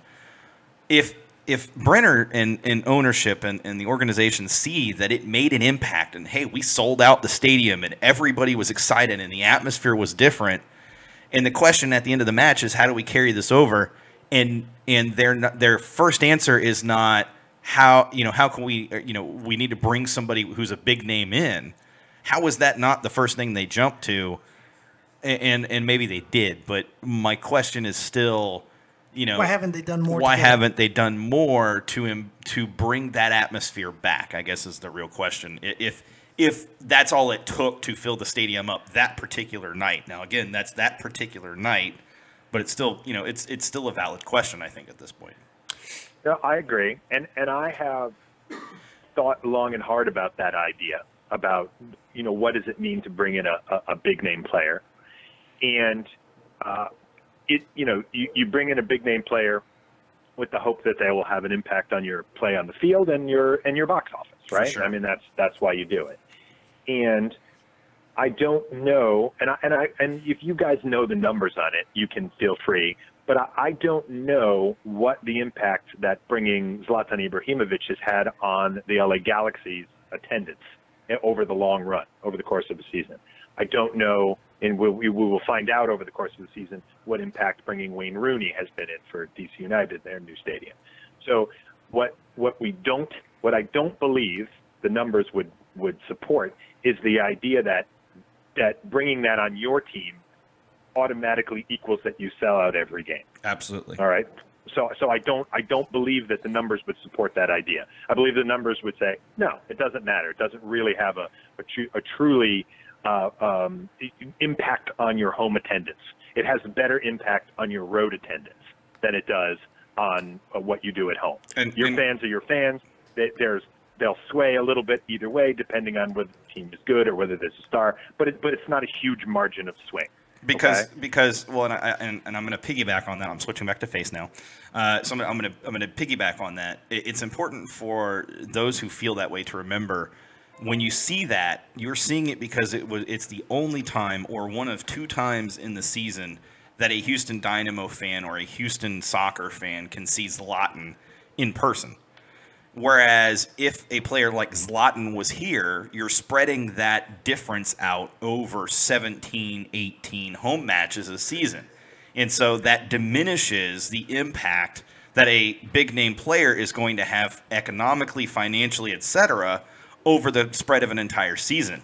So sure. I mean, I can say from my personal experience that I was a season ticket holder at the LA Galaxy team that had David Beckham, Landon Donovan, and Robbie Keane, and won 2 cups in a row, and certainly not every game was sold out. Absolutely. In fact, most of them were not. Absolutely. And that's quite a trio of players to have on your squad when the game, and not only that trio of names, but a back-to-back championship team, and those were not sellout games. Yeah. I was at plenty of games where there were thousands of people disguised as empty seats at the old, what was it called back then? StubHub Center? I don't know what it's called. Yeah, it was called StubHub, and now it's like the Home Depot Center. No, backwards. Yeah. Oh, it was Home Depot. Now it's the StubHub. Home Yeah, Depot. that's right. That's right. Okay, get them backwards. Sorry. Okay, so let me. Never mind. I'm not going to go there. Go ahead. You can go. So, kind of playing devil's advocate here as well. You mentioned this circle of suck. Now remember, circles have no beginning and have no end. And you mentioned that it starts with the fans. Or it starts and ends. It's more like kind of like a rhombus of suck. Yeah. I guess, maybe. So, we're creating polygonal analogies now. A triceratoid? I don't know. Am I making up? Triceratoid. Yeah, no. That's probably made up. Pretty sure a triceratops and a trapezoid do not merge. I don't think that works. They had a beautiful baby. So here's the thing. It's my all question, about that element, and I know exactly where you're going with it, and it is there's a little bit of ebb and flow that works differently. There's a positive flow in there, there's a negative flow. So let me ask you this. So the question is, if attendance is bad and the team isn't playing well, and ownership's response is to go out and spend a mint on a big name, let's say let's say in this case, I know he will never come here, but let's say it's Chicharito. Okay. So let's say that Brenner opens up the checkbook and we pay whatever ungodly sum Chicharito wants, and we bring him here, and one of two things happen. Either number one, attendance goes up and the team plays better. All right. And so what we have done is we have said, it's okay. You're essentially, is it for the better of the team? Sure. Are you also rewarding bad behavior by doing that? Absolutely. Yeah. Okay. So whereas fan support, regardless of good or bad, to me is a positive flow no matter what. It's not. There's no reward for bad behavior there. It's we love this team and we support this team whether the team is up and whether the team is down. Now again, I am not 100% saying. I understand that there are more points of view than this, all right? And I'm not even saying that my point of view is necessarily right or that this is the only way to look at the situation. I just want to make that clear because there's so many factors at play here that almost everyone is right. There's no mutual exclusivity here that says that only that you can't have some of these things happening at the same time. You know what I mean? Because you can. You can. Absolutely. No, absolutely. And the only reason I brought up that analogy to even be, or not the analogy, but the idea even to begin with is because there are a number of fans out there, or a number of people out there. I have to even be careful to call some of them fans, but there are a number of people out there that their number one complaint is the ownership have not spent the money.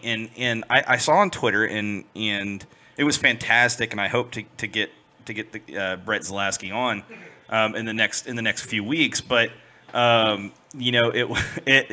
he said it. He said there's you have to think about it this way, and you just kind of hit the nail on the head. It's like if you think about kids and you reward them for bad behavior, what are they going to do? They're not going to go do good behavior. They're going to go do the bad behavior because that's what you just rewarded them with. Same thing with with a pet. Of course. And now let me ask you this too. So let's say that Brenner goes and spends a mint on Chicharito, and it doesn't have any impact. On the like Kubo. Yeah, it has no impact at all on whether the team's performance or on the attendance. Kubo, a big name sub? I mean, at the time he was, yes. So then what? You know what I mean? And then now you're stuck with this big money player. It's made no difference whatsoever. Absolutely. And I know, and I was driving through the first half of your show, so I didn't get a chance to read all the comments. But when I was waiting to come on and listening to the end of Victor's segment, I was scrolling through some of the comments a little bit, and I think that MLS more than any other league shows that necessarily that giant payrolls don't necessarily win trophies. That's very true. 2 seasons ago when FC Dallas won the Supporter Shield, they literally had the lowest payroll in the league. Now, did that bring them the MLS Cup? No, it did not. Yeah. But it did garner them the best team at that point, the team that got the most points. Or take a look at the New York Red Bulls. Yeah. The New York Red Bulls have been writing giant checks for the last decade. What silverware do they have to show for it? Yeah. Absolutely none. Or New York City for that matter. Exactly. They're a great example right now. And I think that the fact that we went to the Final Four last year with the squad that we had was a mixture of skill and luck. There was certainly some luck involved in that, but I don't think necessarily. Go ahead. Yeah. No, I was just going to say, but I think luck is an unfair thing to say anyways, because you look across every sport, and 9 times out of 10, the teams that win it all have some level of luck that plays a role into it. Just wanted to throw that out there. Well, what about when the Sounders won the MLS Cup 2 years ago and didn't, and it were a 500 team that didn't take a shot on goal in the championship game? Absolutely. Absolutely. So basically, I think that the elements that we have here in the Dynamo, because I actually think that Matt, Jordan, and Wilmer have done a very good job doing 2 things. Number one, they have certainly created a team that is much more reflective of the city that we play in than was here when I got here in the end of 2015. They've helped craft a much better identity that feels like a team that should be playing in Houston, Texas. And I think that they have managed to, almost without exception, go and find talent like Albert Elise and Tomas Martinez and Mora Manotas and players who are certainly showing their quality this year. And, you know, it's the kind of thing where how many of these unknown Latin American and Central American players that they brought in have turned out to be total busts?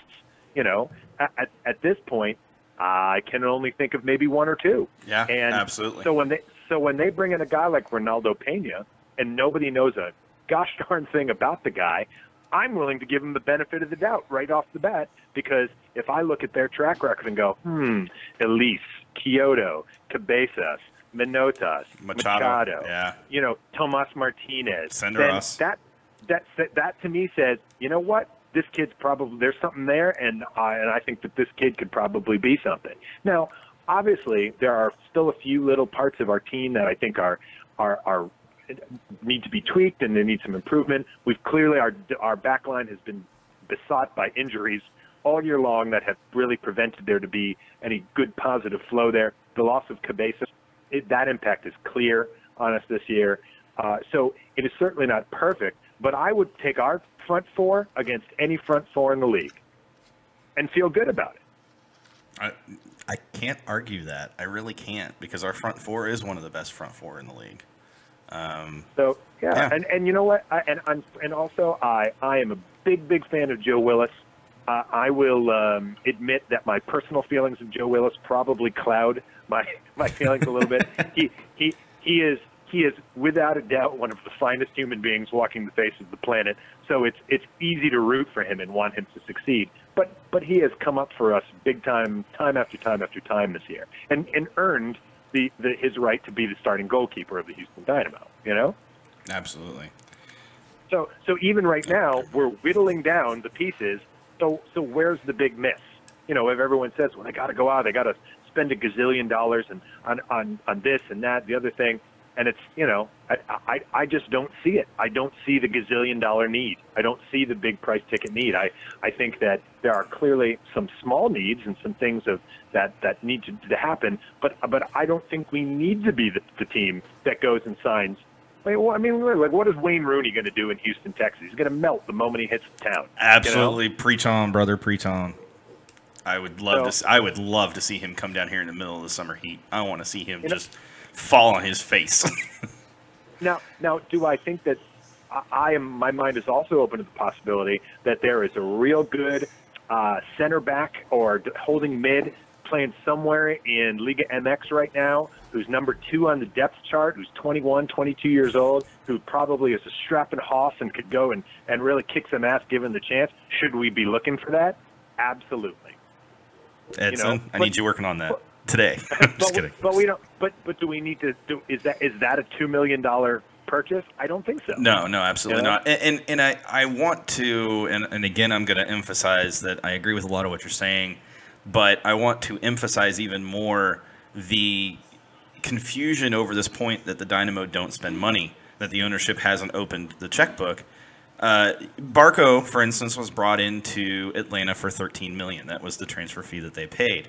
It's important for fans to remember that this season alone, and on 3 players, the Dynamo have spent $8 million, I believe, roughly $8 to $9 million. They sealed the deal for Elise, they sealed the deal for Cabezas, and they brought in Pena. Those 3 deals together, right around $8 million, maybe even a little more than that. Why that's important is we're talking that's $5 million short. So for what they have paid for Barco, we've gotten 3 players. And would you argue with me that Cabezas and Elise combined are not more valuable than Barco right now? I would not argue that. I would agree that I would want those. I would want Cabezas and Elise. Well, and not only that, but you're maximizing positionally, and yeah. Anyways, my reason for bringing this up is it's important because there's a lot of people that say, well, we need this one position, and my thing is, the way we go about it, we don't upgrade at one position for that amount of money. We upgrade at 2 or 3 positions. We find the quality depth at 5, 6, 7 positions. We've this season, and it's been an unfortunate season because of those injuries and because of those struggles. We found ourselves with a lack of depth that we would have had otherwise.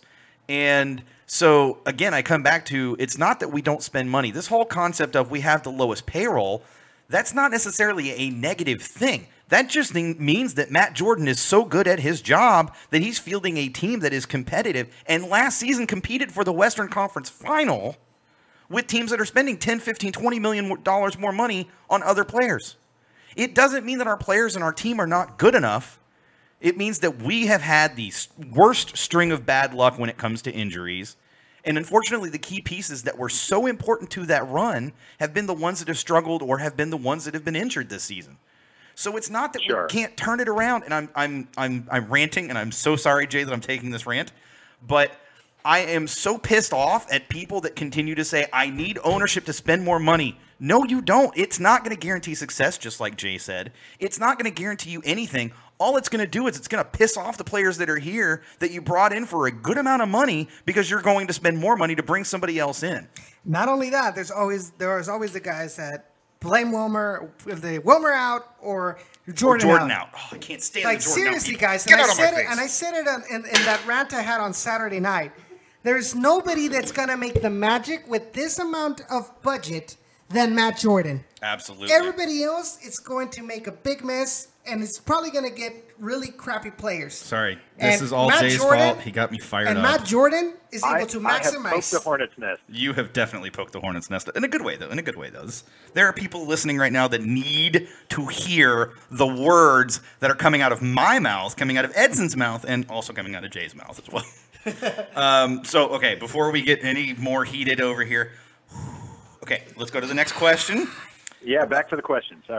Okay, I think that was my fault that went off the rails. Oh boy, that went off the rails real hard, real fast, and that was all me. Okay, it was a fun ride though. I could have made that ride a lot longer. I held and restrained myself. So number 4, look, we because you've already talked about number 3, which was there's been a lot of negativity lately on social media, and though it's only a small section of the overall fan base, how do you respond to those fans? You've already done that, so I'm not worried about that. How can those fans, those that are engaging in the negativity online, if you will, and the ones that are part of that section of fans right now that feels frustrated and feels like their voice isn't necessarily being heard, maybe, or feels like the team isn't doing enough, or just plain dissatisfied with the results, what can they do to apply pressure to the proper quote-unquote people or groups to get real change happening? And I'm not just talking about strictly the front office. I'm talking about marketing and advertising and the supporters groups and ownership and the front office, and straight on through the whole accountability group of Circle of Suck. Well, I mean, I would be open to hearing what their ideas are. Yeah. I think it's. I would love to hear concrete plans of listen. If tell me what your goal is. What you think our goal should be. And tell me what steps you think we should be taking to get there. Now, from a sales team perspective, are we perfect? Absolutely not. There's a lot more that we could be doing, and I have frequently been. I'm not satisfied with the results that we've had this year in terms of how our sales team goes, and I don't think anyone on the sales team is totally satisfied with the way that it's gone. Which is why I'm always open to. I want to, when we have ideas. I know that one idea you guys mentioned earlier, the $9 ticket thing, and that's something. As a general rule, I'm not a huge fan of doing. I'm okay if you do it once or twice, but I think that that should be it on that kind of thing. Yeah. When I worked in Chicago, I remember the owner of the team saying that he was like, I have this idea. I want all tickets to be $10. Why don't we just make all tickets $10? We'll sell it out. We'll sell out every game. And at the time, I was the sales director at the team, and I said, okay, listen, I will go for that idea if you can show me an example of one sports franchise that's done that and it worked in a sustainable manner. Yeah. And you know what? Couldn't come up with one because it doesn't exist. Yeah. That's why for me, I think that is an okay, very short-term solution, and then get away from it as quickly as possible. I also think that it's for us the positive side of that idea is, man, our players play much better when we have a full house. We have a real important game coming up against our biggest rival. We want our players to do better, so we're going to throw everything we can at making sure that our players have a good crowd on hand to cheer them on against our biggest rival. And to me, if that's the thinking going into it, I'm okay with that. I don't have a problem with that. Yeah. Who would have a problem with that? Yeah. You know? So I think that it's easy to, I think, especially in the internet community, I see a lot of criticism and not a lot of suggestions. And a lot of times when I do see suggestions. Did we just lose Jay? No. Jay, are you still there? Jay. Oh man, that was the perfect setup. It was like he was rolling right into this great monumental thought and then dead, dropped. Hopefully Jay will call us right back. Go ahead and hang up that call so he can call back if he's trying to. So, man, that really ruins what I wanted to talk to him about too. Crap. Hopefully he calls right back. Guys, just so you know, we have not just a pair of tickets for the Dynamo match on Thursday, which is, by the way, against FC Frisco to give away on air live, which we will do very shortly. We also actually have a pair of tickets to give away to the Dash match, which, by the way, is the final Dash home match of the season and may possibly be the Dash match that clinches the playoffs for the first time for the Houston Dash in their franchise history, mind you, this Saturday at BBVA. We have a pair of tickets to give away for that, and all four of these tickets have been graciously given to us to give away by Keeper Notes and the Mix Zone. Make sure you guys tune into the Keeper Notes, tune into Jen Cooper, the Keeper Notes show, Mix Zone every Wednesday/Thursday. You can follow her on Twitter at Keeper Notes, and you can also follow her on Twitter at Mixed Zone. That's with 2 X's. We do some audio work for that show for her. And it's fantastic. She always has some really good guests on, and she has some very good women's soccer discussions that take place for sure. So make sure you guys tune into that. We will give those tickets away, I guess. We will give them away right now. At least the Dynamo tickets. We'll wait to give the Dash tickets away until 8. We'll do it in 10 minutes from now, but we'll do the Dynamo tickets right now. All right, guys. So if you guys want to win these tickets, say, I don't know... Say we are Gen Orange. Hashtag we are Gen Orange. Yes. On the chat. Yes, in the chat, and then we will do a drawing here in just about 2 minutes so that everybody has a chance to do it. And I will put the computer in front of the webcam so people won't say that it's rigged. I'm looking at you, Callow. But if you're online watching on your phone, you can feel free to also tweet us. We understand that maybe you can't necessarily be directly in YouTube chat. That can be confusing on some phones, iPhones. That's okay. You should get an Android anyways. Yeah, go ahead and at least say something to us, and so we can get you guys entered in the drawing as well.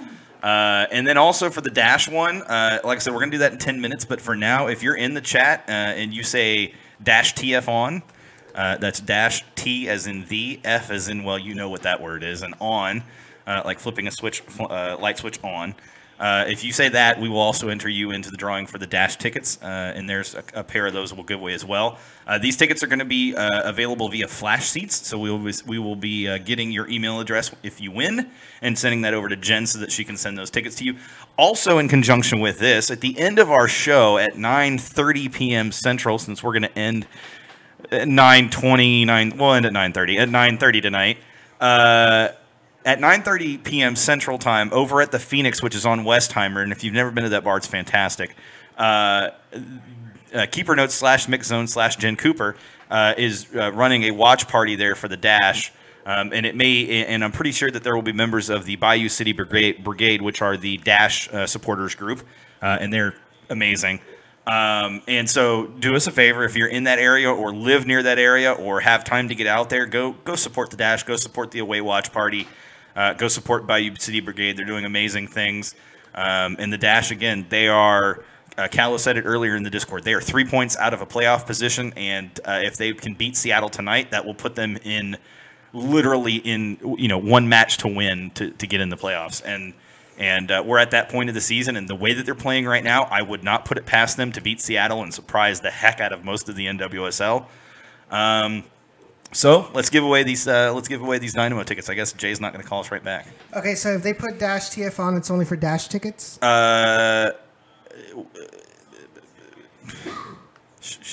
No, it'll count for both. Okay, gotcha. I guess. We still got people writing. Oh, okay. All right. So to clarify, for anybody who's in chat, it's preferred if you say we are Gen Orange. That means you're in the drawing for the Dynamo tickets. If you say -TF on, you're in the drawing for the Dash tickets. If you say both, you're in the drawing for both. Just so it's clear. So that's how we're going to do it. All right, guys. And so we're going to wait another 30 seconds or so before we give away those tickets. And I'm hoping Jay calls back because he was on a roll and I don't want him to. Well, I sent him a message on Twitter saying that the call dropped. We still haven't received a call from him. I'm pretty sure he's not continuing to talk. So I would imagine by this point he'd realize. He asked if it's ringing when he calls. So tell him to call right now. Well, I'm pretty sure we'd hear it, right? Yes. Yeah, we should hear it. And if he doesn't connect on this, I'll get him to call that, and we'll just use that for now for him. Yeah, because nobody decided to call. Okay, so anyways, while we're waiting, though, let's go ahead and give away those tickets. If you would do me the... And the winner of the Dynamo tickets are... Hold on. Oh, what the heck? He's got to show... Oh, God. Come on, we don't have time for this. All right. I'm just kidding. So hurry up. Quick. I'm watching so I can tell you if they can see it. Okay, they can't see it, so it's all good. I mean, they might be able to. It's hard to tell. All right. The list is there. You need to raise it up a little. There you go. There you go. All right, cool. Yeah, there's the list. All right, whatever. Get over there and make the drawing. They're waiting.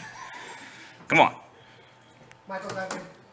Michael Duncan. Congratulations, Michael. I will be reaching out to you. Actually, Edson's going to reach out to you in YouTube chat, and actually, you know who I am. So just send me a Twitter message with your email address in it. Twitter DM, preferably. I am following you. So Michael Duncan, congratulations, and like I said, send me the DM with your email address so I can get that over to Jen so you can have those tickets. Congratulations, you are going to Thursday's Dynamo Texas Derby match against FC Frisco, and damn it, we're going to win. All right, so that's the Dynamo tickets. I'm assuming Jay has called by now. So I'm going to give him 1 second. Let me give him this other number, since nobody else wanted to call on this number. Did you take it off the thing? No, leave it up there because I need the number. 622-5977. And you know what's going to happen. Somebody's going to call in right now on that line just to be a jerk. Just kidding. All right, so with that said, we're going to go on a quick break, actually, like a 5 minute, no, not a 5, like a 1 minute break, so Jay can call back in. Guys, thanks for hanging on. Again, if you're watching this video, if you're watching the stream, please like the video, share the video, subscribe to the channel so that you can get alerts and notifications when we go live, and also do us a favor, follow us on Twitter. Your phone's ringing. Follow us on Twitter. That's at Gen Orange Radio, and also follow Down in the Valley. That's at Down in the Valley, or Down in the RGV, and also follow Jen Cooper. It's at Keeper Notes and also at Mixed Zone with 2 X's. We'll be right back. We're gonna take we're gonna take a 1 minute break. Jay, we'll be right back. Thanks for calling back though. So just a minute. Hang tight. Keep the music.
And we're back. You're listening to Generation Orange, a Houston soccer internet show and soon-to-be podcast.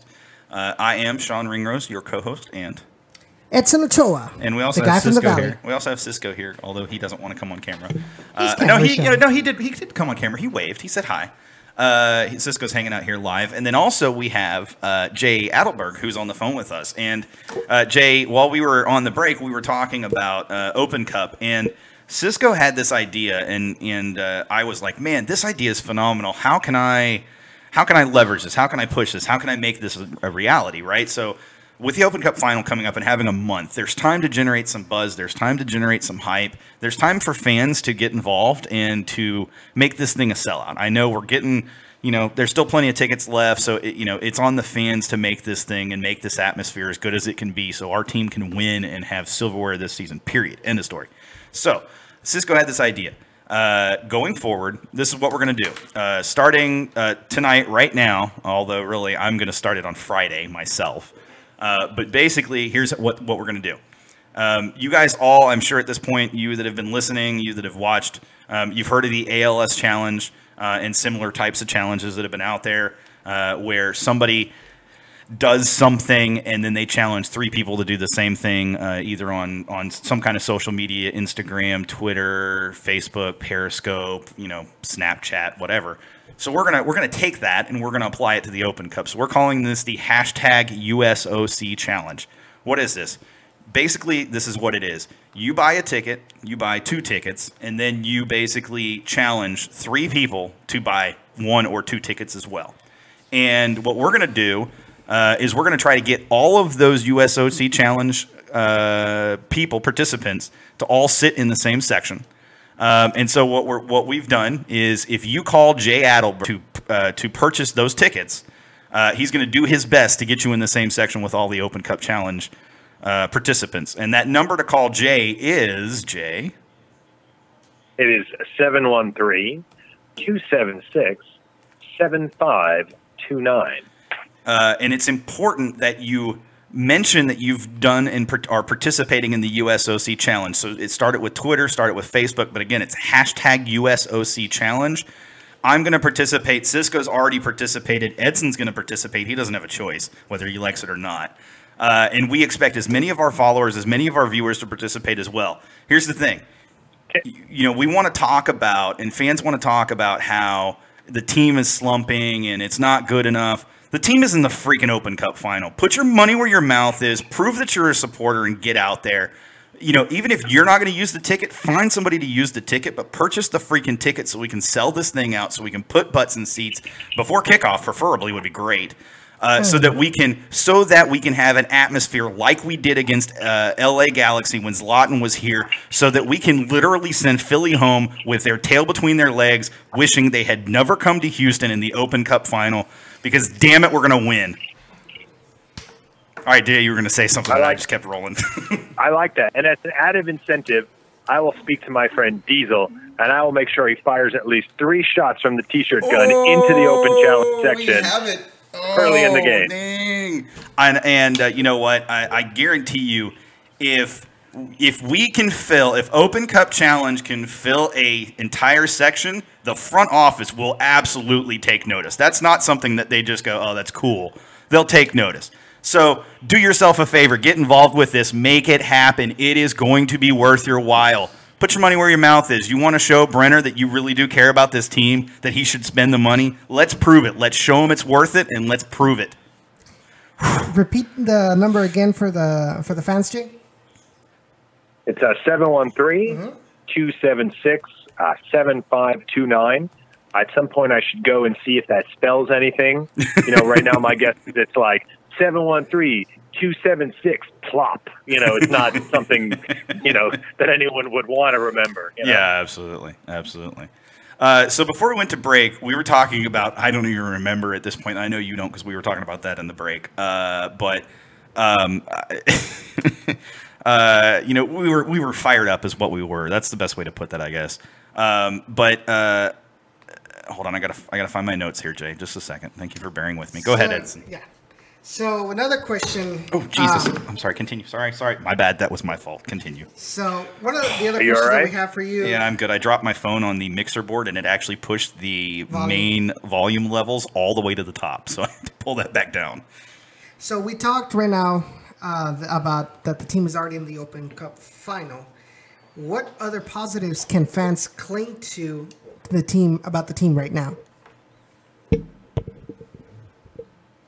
Well, let's see. I know that obviously our front four that we talked about are a great story. Mm-hmm. And so that's exciting. I think that I do believe that, and I don't know who it is, but I am pretty sure that there's going to be a new jersey front sponsor next season.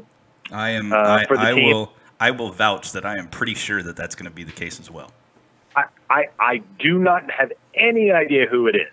I think that some people in the office do. They've held it pretty tight to the chest. Mm-hmm. I am not in the know, nor do I need to know. So I don't know because I'm not in the need to know circle. So, but that's super exciting also. I know that Matt Jordan is traveling all over the place, all the time, looking for more talent like Albert Elise, like Ronaldo Pena, like Juan David Cabezas. And I, for one, am excited to see this offseason what other gems he can discover so that next year we can put the team back on track. I really think that we could have just as easily this year gone in the opposite direction as it's gone. We've certainly been the victim of some bad luck when it comes to injuries. There has certainly been some questionable refereeing going on in there. And earlier I heard Victor say that he, wasn't a fan of our response to the refereeing. And I understand that. Like, again, I use them as an example all the time that, if the Portland Timbers were the victim of that level of officiating, and Mara Paulson would have been on Twitter the moment it happened and frequently does. Oh, that's good. That's good. And I don't know that, I don't know that that's always a good look. And so, I mean, I'm glad that Chris Canetti doesn't do that, because I think that, it's like Michelle Obama said, when they go low, you go high, and so it's not, I think that any response that we have, I think should be measured and calculated and should have some dignity to it, or at least be funny, you know what I mean, kind of thing. But I think that coming out like super six guns ablazing and super angry about that, I don't know that that's what I would want to see us do on that kind of thing. Absolutely. And that makes sense. Yeah. And it's, I mean, there's a few ideas out there that I think that get floated around the internet that are absolutely absurd. And some of them are, number one, Chris Canetti doesn't care about the fans or how the team does. Absurd. The players don't care about the things that happen on the field. Absurd. The front office doesn't care about the fact that the stadium is empty or that the team is bad or that the things happen like the refereeing and that kind of stuff. Everyone cares. We all care a whole lot, And so I think that maybe that's what I bristle the most at is the idea that there are people that we don't care or that Chris Canetti doesn't care. I can tell you, I have had a lot of conversations with Chris Canetti. I enjoy my relationship with Chris Canetti. I feel I can be very honest with Chris Canetti when I talk to him, and he definitely cares. He cares an awful lot. He really does. And it makes me sad. I don't feel like I need to go on Twitter and defend his honor every time some jackass with internet connection goes on there and besmirches his name. But given this opportunity right now to say Chris Canetti cares, I'm going to say publicly, Chris Canetti definitely cares. Absolutely. So, Edson, where are you going, buddy? Edson putting his headphones and he's leaving. He had a rant video that he posted over the weekend after being really pissed off while down in the valley. And so you were speaking to his heart, and he clearly felt moved by your words that he felt he needed to go repent for a minute. No, seriously. Yeah. See you later, buddy. Yes. Dude, all right, Edson's done. Cisco, I need you to step into the show for the rest of this next 30 minutes. Nah, you're good. Okay, so another question for you, and we talked about this already kind of during the break, but In general, how are tickets for the U.S. Open Cup final selling so far? Actually, pretty well.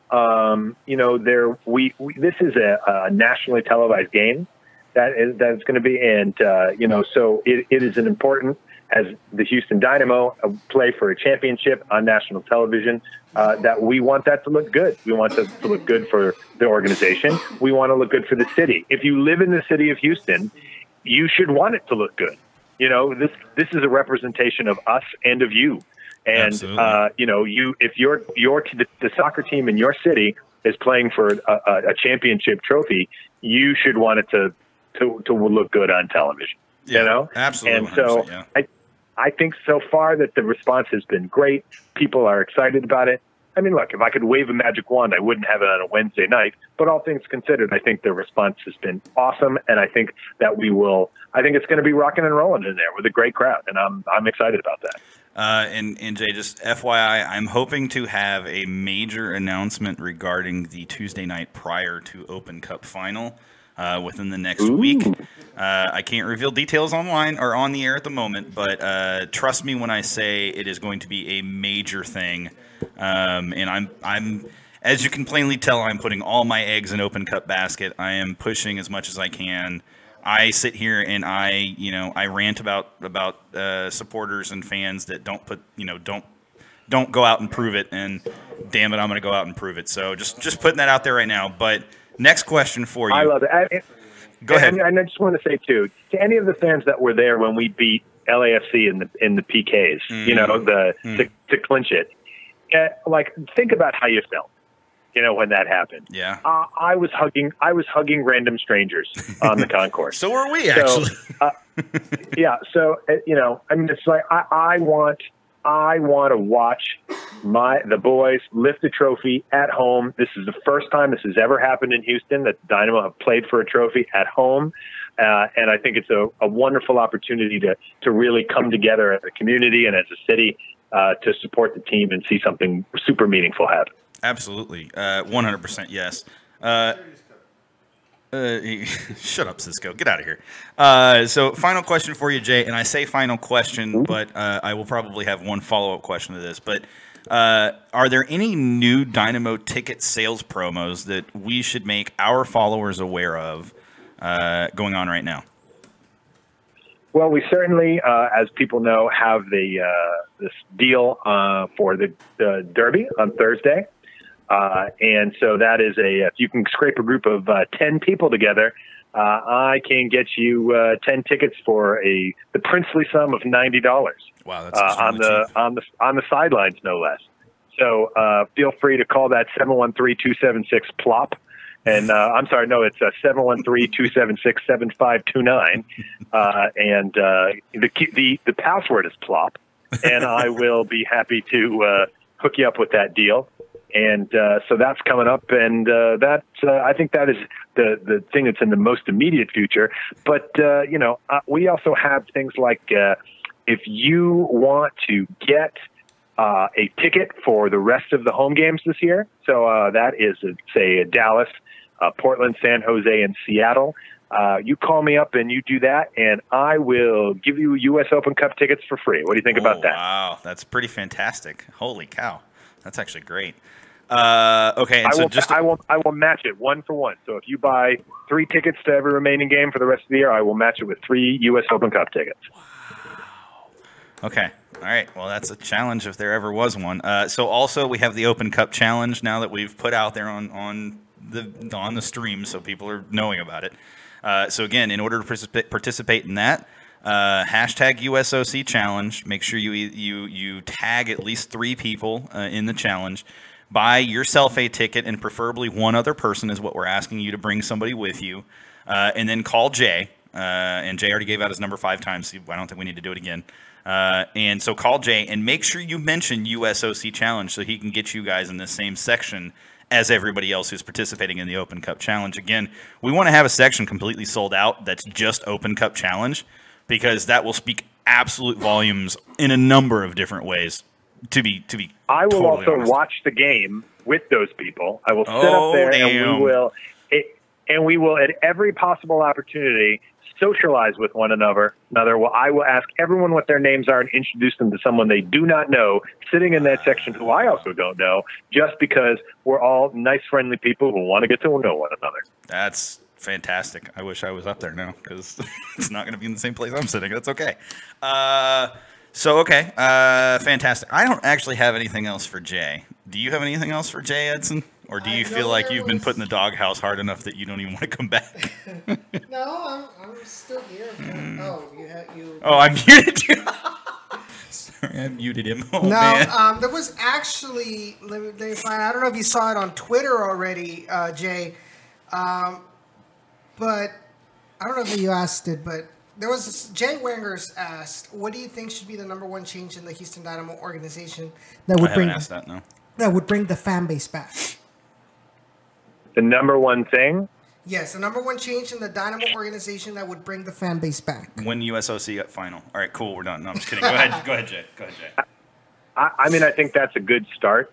But it's like, it's funny because it's kind of a leading question because I'm not quite sure exactly what they're looking for. I mean, if they're looking for sign Chicharito or something to that effect, I think we've covered that ground.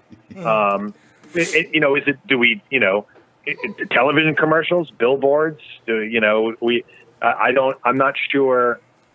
I would turn the question back on that person and ask them what they think it is. There's little things that I think add up to the big things. I think it is, I think our marketing team works very hard. I think our sales team works very hard. Could both teams be doing more and be doing better? Absolutely. But that's what we strive for all the time. Yeah. So it's all, we have a sign in the wall in the office that, says that a dynamo is basically the sum of its parts all working together in harmony to generate electricity. And I know that sounds pretty cliche and kind of cheesy, and it is, but it's also true. Mm-hmm. And so I think that's what the organization needs. Is it needs the product on the field and the team behind it and the support system in the office and the fans all working together to create magic and in the stadium and all doing it at the same time. And without any one of those pieces doing its part, it's not going to work, Right. So I think that's what we need. We need a convergence of all of those factors coming together. Well, and I'm going to add to that. I think in order to get those fans back that have left the team, it requires existing fans to reach out and find out why they left the team. Some people, it's not just necessarily they left because of the result. Some people, they left for other reasons. And sometimes, for some of them, it's a lack of connection with other people. And if you can be that person, if you're a true supporter of the team and you want to see the team grow and you want to do whatever you can to help the base grow, then reaching out to somebody who you haven't seen at a match in 15, 20 matches, or, even talking to the people that sit around you that you see on a regular basis, or, if you work with somebody who's gone to a game with you before and you say, hey, have you bought another ticket since we went? And just helping people to connect with someone or multiple people who are as passionate about the team as that person wants to be. I mean, if they've come to one match, they want to be part of something, right? I mean, they're coming for some reason, and it's not just to watch soccer. It's to be a part of that atmosphere, to be a part of the fan base, to be a part of what's going on. And so if they're there and they want to be a part of it, help make them be a part of it. Draw them in. Be that point of connection that keeps them coming back time and time and time again. Be that friend. Be that friend. Absolutely.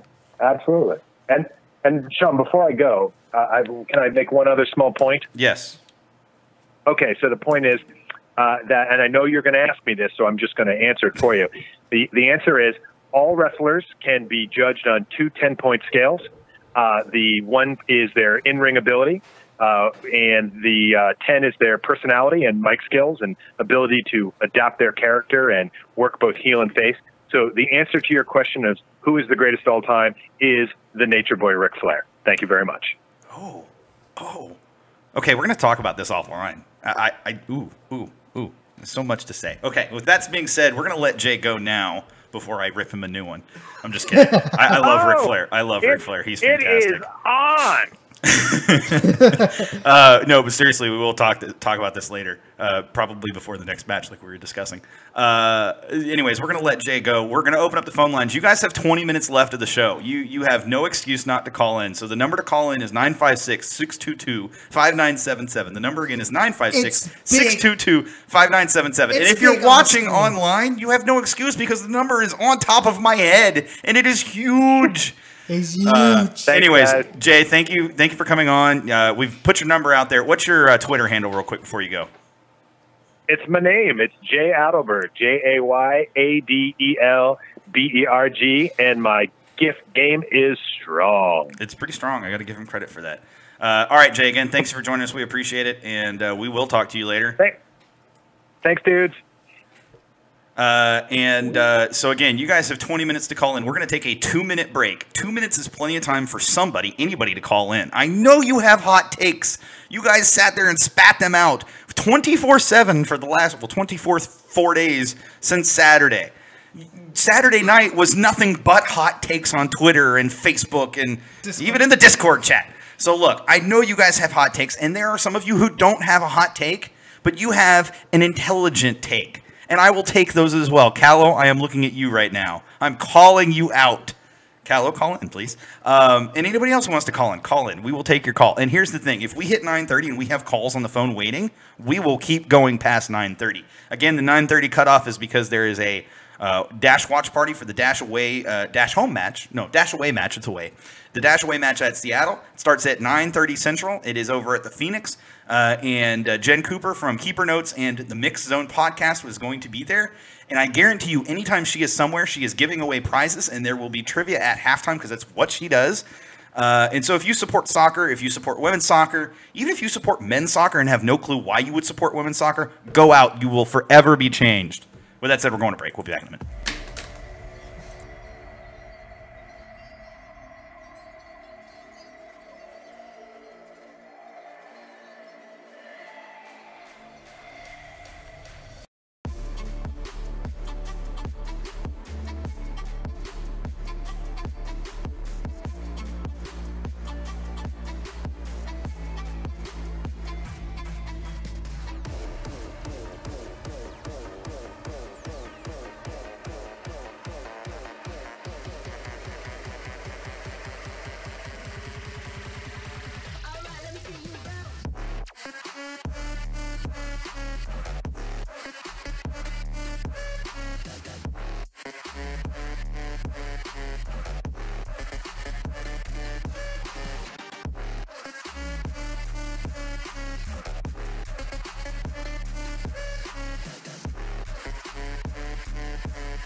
Now we are. We're back. Okay, so one update on the U.S. Open Cup Challenge, because I realized that I needed to say this.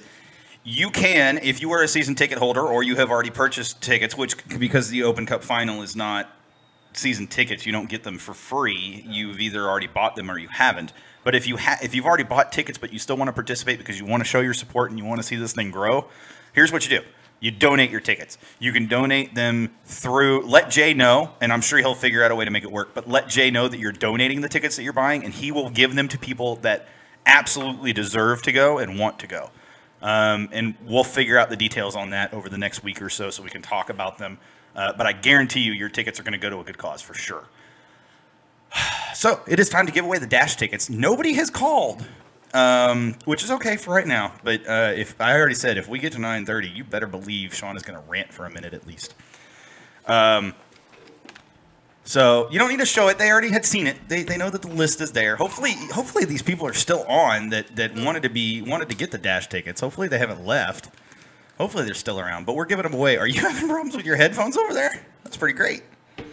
All right, so we're going to give away the tickets right now. Dash tickets are being given away right now. Oh, if you're in chat and you popped in late after we announced we were giving away these tickets, use very quickly in the YouTube chat right now, say Dash TF on, and you will be entered into this drawing for 2 Dash tickets to the Dash final home match of the season, which is Saturday at PBV at Compass Stadium. I don't know the time. I believe it's probably 7 o'clock. And I don't know who they're facing. Don't ask me. I didn't look. And by the way, they're in incredible form right now. If they win, Seattle Reign. They're going against Seattle Reign in literally 13 minutes. You need to tune into that because it's going to be an amazing match. And if they beat Seattle, they will be level with 4th place, which means they will, on Saturday, have the chance to jump into playoff position, which means they will have a chance to be in the playoffs for the first time ever in franchise history, and you can witness it. You can witness the home match, at least, because there's still another away match after that. But you can witness the home match live in person if you win these tickets. All right, are we ready? Yes. All right, let's give away these tickets. Jeffrey Bonilla. Jeffrey Bonilla. Oh, I know who that is. He's in Dynamo Discord. Jeffrey, congratulations. I need to get your email address, and we will get those tickets over to you through Jen. Again, as a reminder, there's a Dash watch party, away watch party going on at 9:30 at the Phoenix. Jen Cooper is helping organize and put it on. She is with Keeper Notes and Mix Zone. And if you go out there, Callow, I'm looking at you. If you go out there, tell her we sent you, and she'll hook you up with something cool. I just know Jen well enough. She'll be like, oh, that's awesome. And she'll hook you up with something cool. Okay, so we gave away the Dash tickets. So we have 12 minutes left in the time that I've allotted. And like I said, if we have calls, we will continue going past 9:30. But at this point, I think it's time. There was a particular person on Twitter who, I wouldn't even call it a rant, because a rant has more than one tweet to it. A rant has substance. You know, it's not just an empty hot air promise. Oh, here we go. I called him out, and he's calling in. Welcome to Generation Orange. Who are we speaking with? It's Darby. Oh, it's Darby! I feel like we need an animation on the video when Darby calls in. Hey, Darby, how are you? I'm excellent. How are y'all? Real good, real good, real good. We're better now because we've been waiting for somebody to call in tonight. But you have to finish. Come on. Oh, I'll do that after her call. I'll do it after her call. All right. So, Darby, all right, what's your take? What are you calling with? So I know you got something. I know. Okay, so, well, like I said in the chat, I'm super happy to talk anything about supporters groups that anybody would like to talk about supporters groups. Excellent. But if people are coming up with questions or if you have questions, I also have a rant about the fan experience. Okay, I want the rant first because for whatever reason, when people rant, our viewership just drives significantly higher. So, Darby, the floor is yours. Please rant away.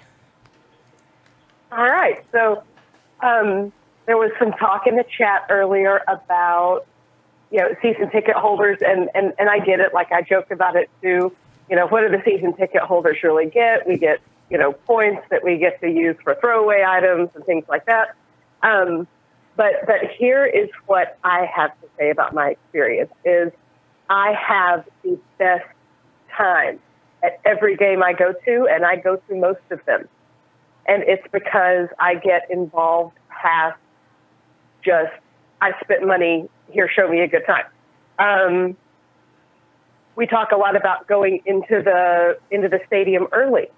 I know when I go into the stadium early, I know what corner to live on. I can run into H.A. Delagarde at every match in the concourse.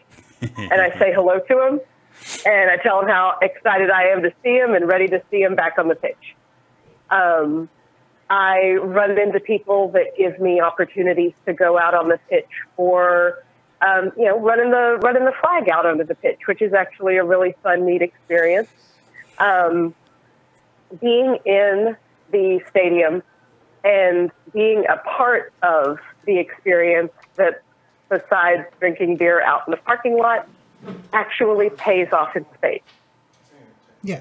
I also think that being a BBVA card holder, they're free parking in Lot C, number one, and their fan experiences that they give something awesome away at every single match is absolutely worth having a little checking account with them. And maybe those are the kind of perks that they should look at offering to season ticket holders or other special people. But really, there should be more season ticket holders than they could give that kind of stuff away. But I think that really getting involved with the team, getting into the stadium early, all those kinds of good things. The fan experience doesn't necessarily need to be handed to you or shoved down your throat. You make your fan experience, and mine is always amazing. That's fair. You're spending the money to go to the match one way or the other, no matter how much you're spending. Even if you get the tickets for free, you're still going to the match. You're spending money to make it to the match. So, don't put the onus on somebody else to make the match amazing for you. You can go and have an amazing time. There are people around you that are there enjoying themselves. So can you. And so, Darby, I want to 100% agree with you, first of all. And then second of all, this is really important to me, and I'm going to use this as a springboard into my own rant, but give me just a second. So I want to give a shout out to Darby and to Wilson Calvert for their time volunteering. And Cisco, correct me if I'm wrong. They volunteered at the, what was it that they volunteered for? Was it the second respond or the day after the thing after Harvey? Was that what that was? I'm trying. No. It was the day of the Frisco match, right? The day of the Frisco match, the morning of, or was it the day before, Darby? You can tell me. It was the morning of. The morning of, and what did you guys go do? We went to a house in Houston that was still completely decimated by Harvey, and the organization that was cleaning it up had already ripped out all the drywall in the house, and we did mold remediation, which is basically every stud in that house with a wire brush, and then spraying it with mold killer. And so the reason I want to give you guys a shout out, Darby, is because there were so few Dynamo fans that showed up, so few Houston Dynamo supporters that showed up. And I am going to key specifically on the supporters. I know that a lot of the supporters that are part of the supporters groups have families, but I also know that the call was placed to leadership of both supporters groups offering the opportunity to get out and volunteer. I know that all of Houston was devastated and all of Houston was decimated, but that is absolutely no excuse for only 2 members of supporters groups. And Wilson's is a member of the supporters group, but he's not a board member. To be out there, to be participating, and to be volunteering their time. That should be priority number 2 for the supporters groups, is being out volunteering and being part of the community and engaging with the community and showing the community that, you know what, we as supporters groups are part of this community. We care about this community. We want to represent this community for our team. And so it pains me to no end to find out that only 2 supporters actually made it out when the call was made out and apparently posted elsewhere to other supporters to make it out for this particular event. Yes, some people had previously scheduled plans, whatever. Okay, that's fine. That still does not account for the number of people that didn't make it. It'd be different if we were talking 10, 15. Okay, I can buy into it. Look, everybody else had plans. It's different. But when two people show up, those two people felt it was important enough. Damn it, there should have been other people that felt that way, especially among the supporters group. So Darby, first of all, I want to give you a huge shout out for that. Credit for putting your time where your mouth is, for saying, I am a supporter. I love this city. I'm part of this city. I want to show the Dynamo spirit. I want to show the Forever Orange spirit. I want to show Houston Strong spirit, and going out there and doing it. Kudos to you for doing that, Darby. And just as much as I'm giving you kudos, I'm just in the face every supporter that didn't have an excuse not to be out there. And there were plenty of people that were, volunteering time in other ways with family members or friends or whatever, and that's great. But this was a one-time opportunity to go out and represent the Dynamo and represent the fan base and show Houston what it means. And here's why it irks me even more. There were members of Houston-based members of the Atlanta United group. There were Houston-based members of the Frisco group. No, not Houston-based, but they were Frisco supporters that came down to do this as well. So why this is important to say that is because there was a slogan that kind of came out of this, a motto, and kind of almost a mentality that came out of this. Look, we may be rivals and we may be enemies for 90 minutes on that pitch, but as soon as that whistle blows and the match is over, we are friends. We are family. We live in Texas. Go ahead. I'm going to stop because if I keep going, it's going to go. It's just it's the same. It's the same slogan, the same motto. Remember when Harvey actually hit? Yeah. And you had San Antonio FC. You got Frisco. Yeah. And I believe there was one more team Atlanta. as well. Atlanta was the other one. That united to help out and get some supplies and to bring it here to. Yeah. Well, and if I remember correctly, were there any San Antonio fans that made it down to RGV when RGV was dealing with the flooding down there? I don't remember. See, so my point is look, Ricks is through and through, period. At the end of the day, we are Texan, and by God, that means something. But at the same time, it means that when my friend, regardless of where they are in this state, is hurting or going through something, I'm going to find a way to support them. I'm going to find a way to show them that they matter and that I care. And sometimes that means I have to put aside our differences. Sometimes that means I have to put aside that I hate them for 90 minutes every match that we play. Because guess what? We support the same cause, which is we want to see the sport of soccer grow in this country. We are passionate because of the same thing, which is the sport in this country. And so I just get, obviously I get fired up over stuff like this, but especially about this because it was such a great opportunity for Dynamo fans, especially supporters, to get out and show what it means to be Dynamo strong, what it means to be Houston strong, what it means to be Forever Orange, what it means to be Dash TF on, what it means to be Somos Toros, although I don't even know if they had sent that to the Toros fans. But at the same time, there was an opportunity, and I feel like too few people picked up that opportunity and ran with it. And the two that did, you showed up, you showed out, and you made us proud. Thank you very much for that. But damn it, I expect better next time from the rest of the supporters. And I will sit here and I will proselyte, or whatever the hell that word is right now. Proselytize, I think that's the word. I don't know. About this, for 30 more minutes, if I have to. But it's just, I'm going to end it with this, even though I have so much more I could talk about. Darby, to end it, thank you. Because at least I've had some renewed hope in the supporters groups. So thank you, and thank Wilson.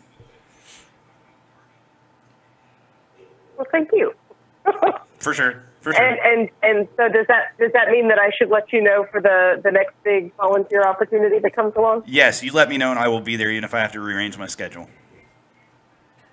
Okay, because I will say that Dynamo Charities is who organized that entire thing, and I try to do something with them once a month.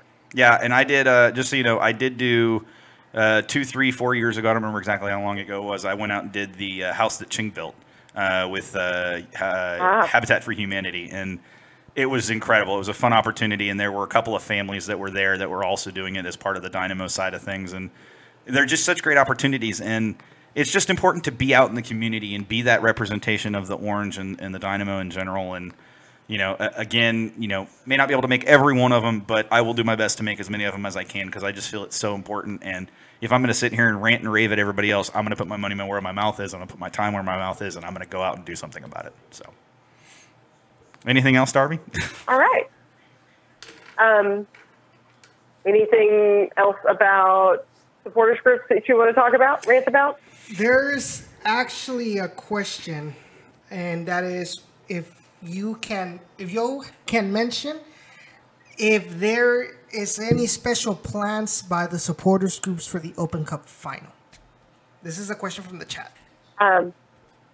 Okay, so we, I know that EB is working on a TIFO.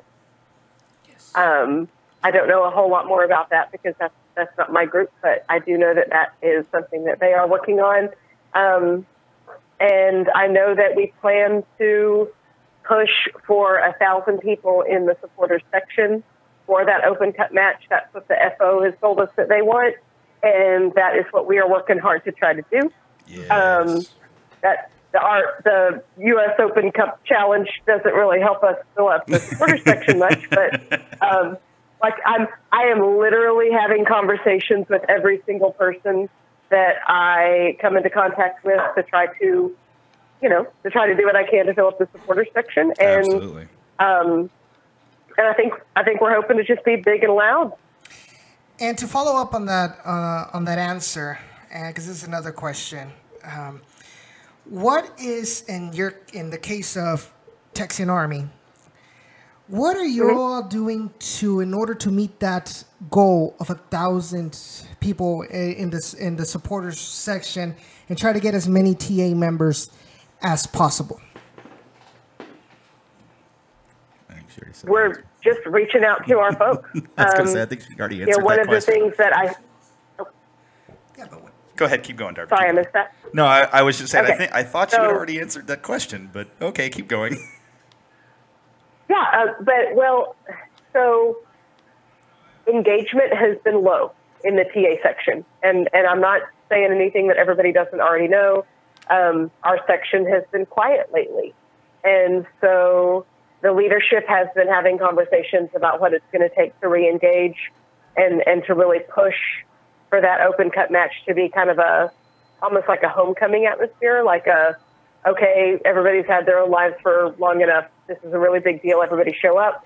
So Patrick is on the Twitter feed, and we're going to be pushing through Facebook. We're going to be pushing through our email marketing tool that hasn't been touched in over a year. So if you've ever been on that, you're going to be hearing from me via that. And yeah, just kind of touching base with a lot of the folks that we haven't seen in a good long time, kind of like you said. If there's somebody you haven't seen in a lot of games, reach out and see what they've got going on. And we as Texian Army are planning on doing that with our members for sure. And one more follow-up to that, Darby. If we have anybody who's listening right now, who can they reach out to specifically if they're interested in a Texian Army membership, or if they're interested in helping you guys fill up the supporters group for the section for the Open Cup final? I'm more than happy to have them reach out to me. Twitter is an excellent way to catch me. I am at Sunshine, but it's spelled like I'm a 90s kid. So it's SONCHYENNE, Sunshine. Or, my email address. I don't care. Email me. I'm Darby Doll, DARBIDOLL @gmail. And send me a message. I may ask for your phone number because I do pretty good on a phone call, and just kind of give you a call and talk you through what being a member of TA is all about. My big push for this year is to not just get butts in seats, but to get engaged butts in seats. Yes. So if you want to be a member of TA, I want to talk to you a little bit about what I want from a member of TA before I send you the membership link. Yes, please. Ooh, I got chills over here. Yes, Darby, yes. Okay. Darby, when we are done with the show, I need to speak with you for about 5 minutes. So actually, I was going to go on a rant, but I'm not going to go on the rant now. I'm going to save that for the beginning of the show next week. How about that, Edson? I'm going to save it for the beginning of the show next week. We're going to actually go ahead and end here. So those people that are waiting to go to that watch party, because I know there's just like 15 of our watchers that are just waiting to go to that watch party because we're just going so long. You can go to the watch party now. Our show is over. The watch party again is at the Phoenix. It is for the Dash, and they're at Seattle right now playing. And we're actually going to pull it up here locally so we can watch it on TV because we're nowhere close to the Phoenix right now. Just make sure you get out there because, again, Jen Cooper is likely going to give away some prizes and stuff, and it is going to be worth your time to make it out there. And also, let's go Dash for sure on this one and Dash TF on. And with that being said, we thank you guys for tuning in and for listening and for following and for subscribing and for sharing. Again, if you haven't liked, shared, or subscribed the video, please at least subscribe to the channel. It's really important. We're getting close to the point where we'll be able to get a custom URL, which is phenomenal, fantastic, wonderful, amazing. But also, it helps drive what we do, and it helps us in talks with various things, and it creates opportunities, which, again, I'm hoping to have a new opportunity to announce either later this week or on the show next week live. Again, you're listening to Generation Orange. We air every Tuesday night at 7 p.m. Central on our YouTube channel, or on the Down in the Valley YouTube channel, our YouTube channel, which is shared. Down in the Valley, we didn't do an RGV Express tonight. That's okay. Tune in tomorrow. You can listen to Down in the Valley. Yeah, tomorrow we will have the pregame show in which we will be talking about the game against this past game against OKC Energy, and we will talk about the game that will happen that night after the show against LA Galaxy 2. And then question for you, just because I'm curious, is Greg Luca coming on the week after? Or how are you trying to figure that out still? Trying to figure it out still. Okay, perfect. Yeah, trying to figure it out. Okay, because he committed, and I'm going to hold him to it. With that being said, guys, thank you for tuning in. DownInTheRGV.com. Yeah, go to DownInTheRGV.com for Edson's articles. Make sure you go to follow them at Down in the Valley or Down in the RGV on Twitter, and the Down in the Valley homepage, which is our Facebook page, which is Down in the RGV as well. And then also follow Down in the Valley Gaming on YouTube and Twitter. Do we have a Twitter? We don't have a Twitter. We need to work on that. And then follow us on Twitter at Gen Orange Radio. Subscribe to the channel so you can get our alerts. What am I missing? I'm missing something else. Oh, at Keeper Notes, follow Jen Cooper at Keeper Notes, and follow her podcast at Mix Zone Podcast. It's with, or at Mix Zone, which is with 2 X's. That's a lot of stuff to talk about this week.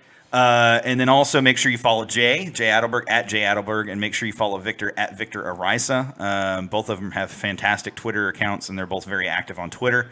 And then also follow Darby because she's amazing at Sunshine, spelled really 90s funky. And follow Cisco too at Cisco0602. I'm trying to get you some extra followers, Cisco, tonight, because he's got some great Twitter conversations as well. Guys, do us a favor also, and if you guys have some takes that you didn't share on the phone because you're chicken shit, do us a favor and go ahead and tweet us, and we'll be happy to engage with you. But I'm asking you right now, and I'm putting it out there. If you engage with us on Twitter and you talk about something and you've got a hot take and I ask you to call in next week, I damn well expect you to call in next week. If you're going to sit there and be a keyboard warrior, your ass better call in and you better back it up. That's all I'm saying. My ass is sitting here week in and week out. I expect you guys to at least participate and engage. Okay, I said I wasn't going to go there, and I went there anyways. With that being said, looking at you, Orange Overload. With that being said, we're calling it a show. It is after 9:30. Peace out, everybody. Darby, stay on the line so we can talk to you.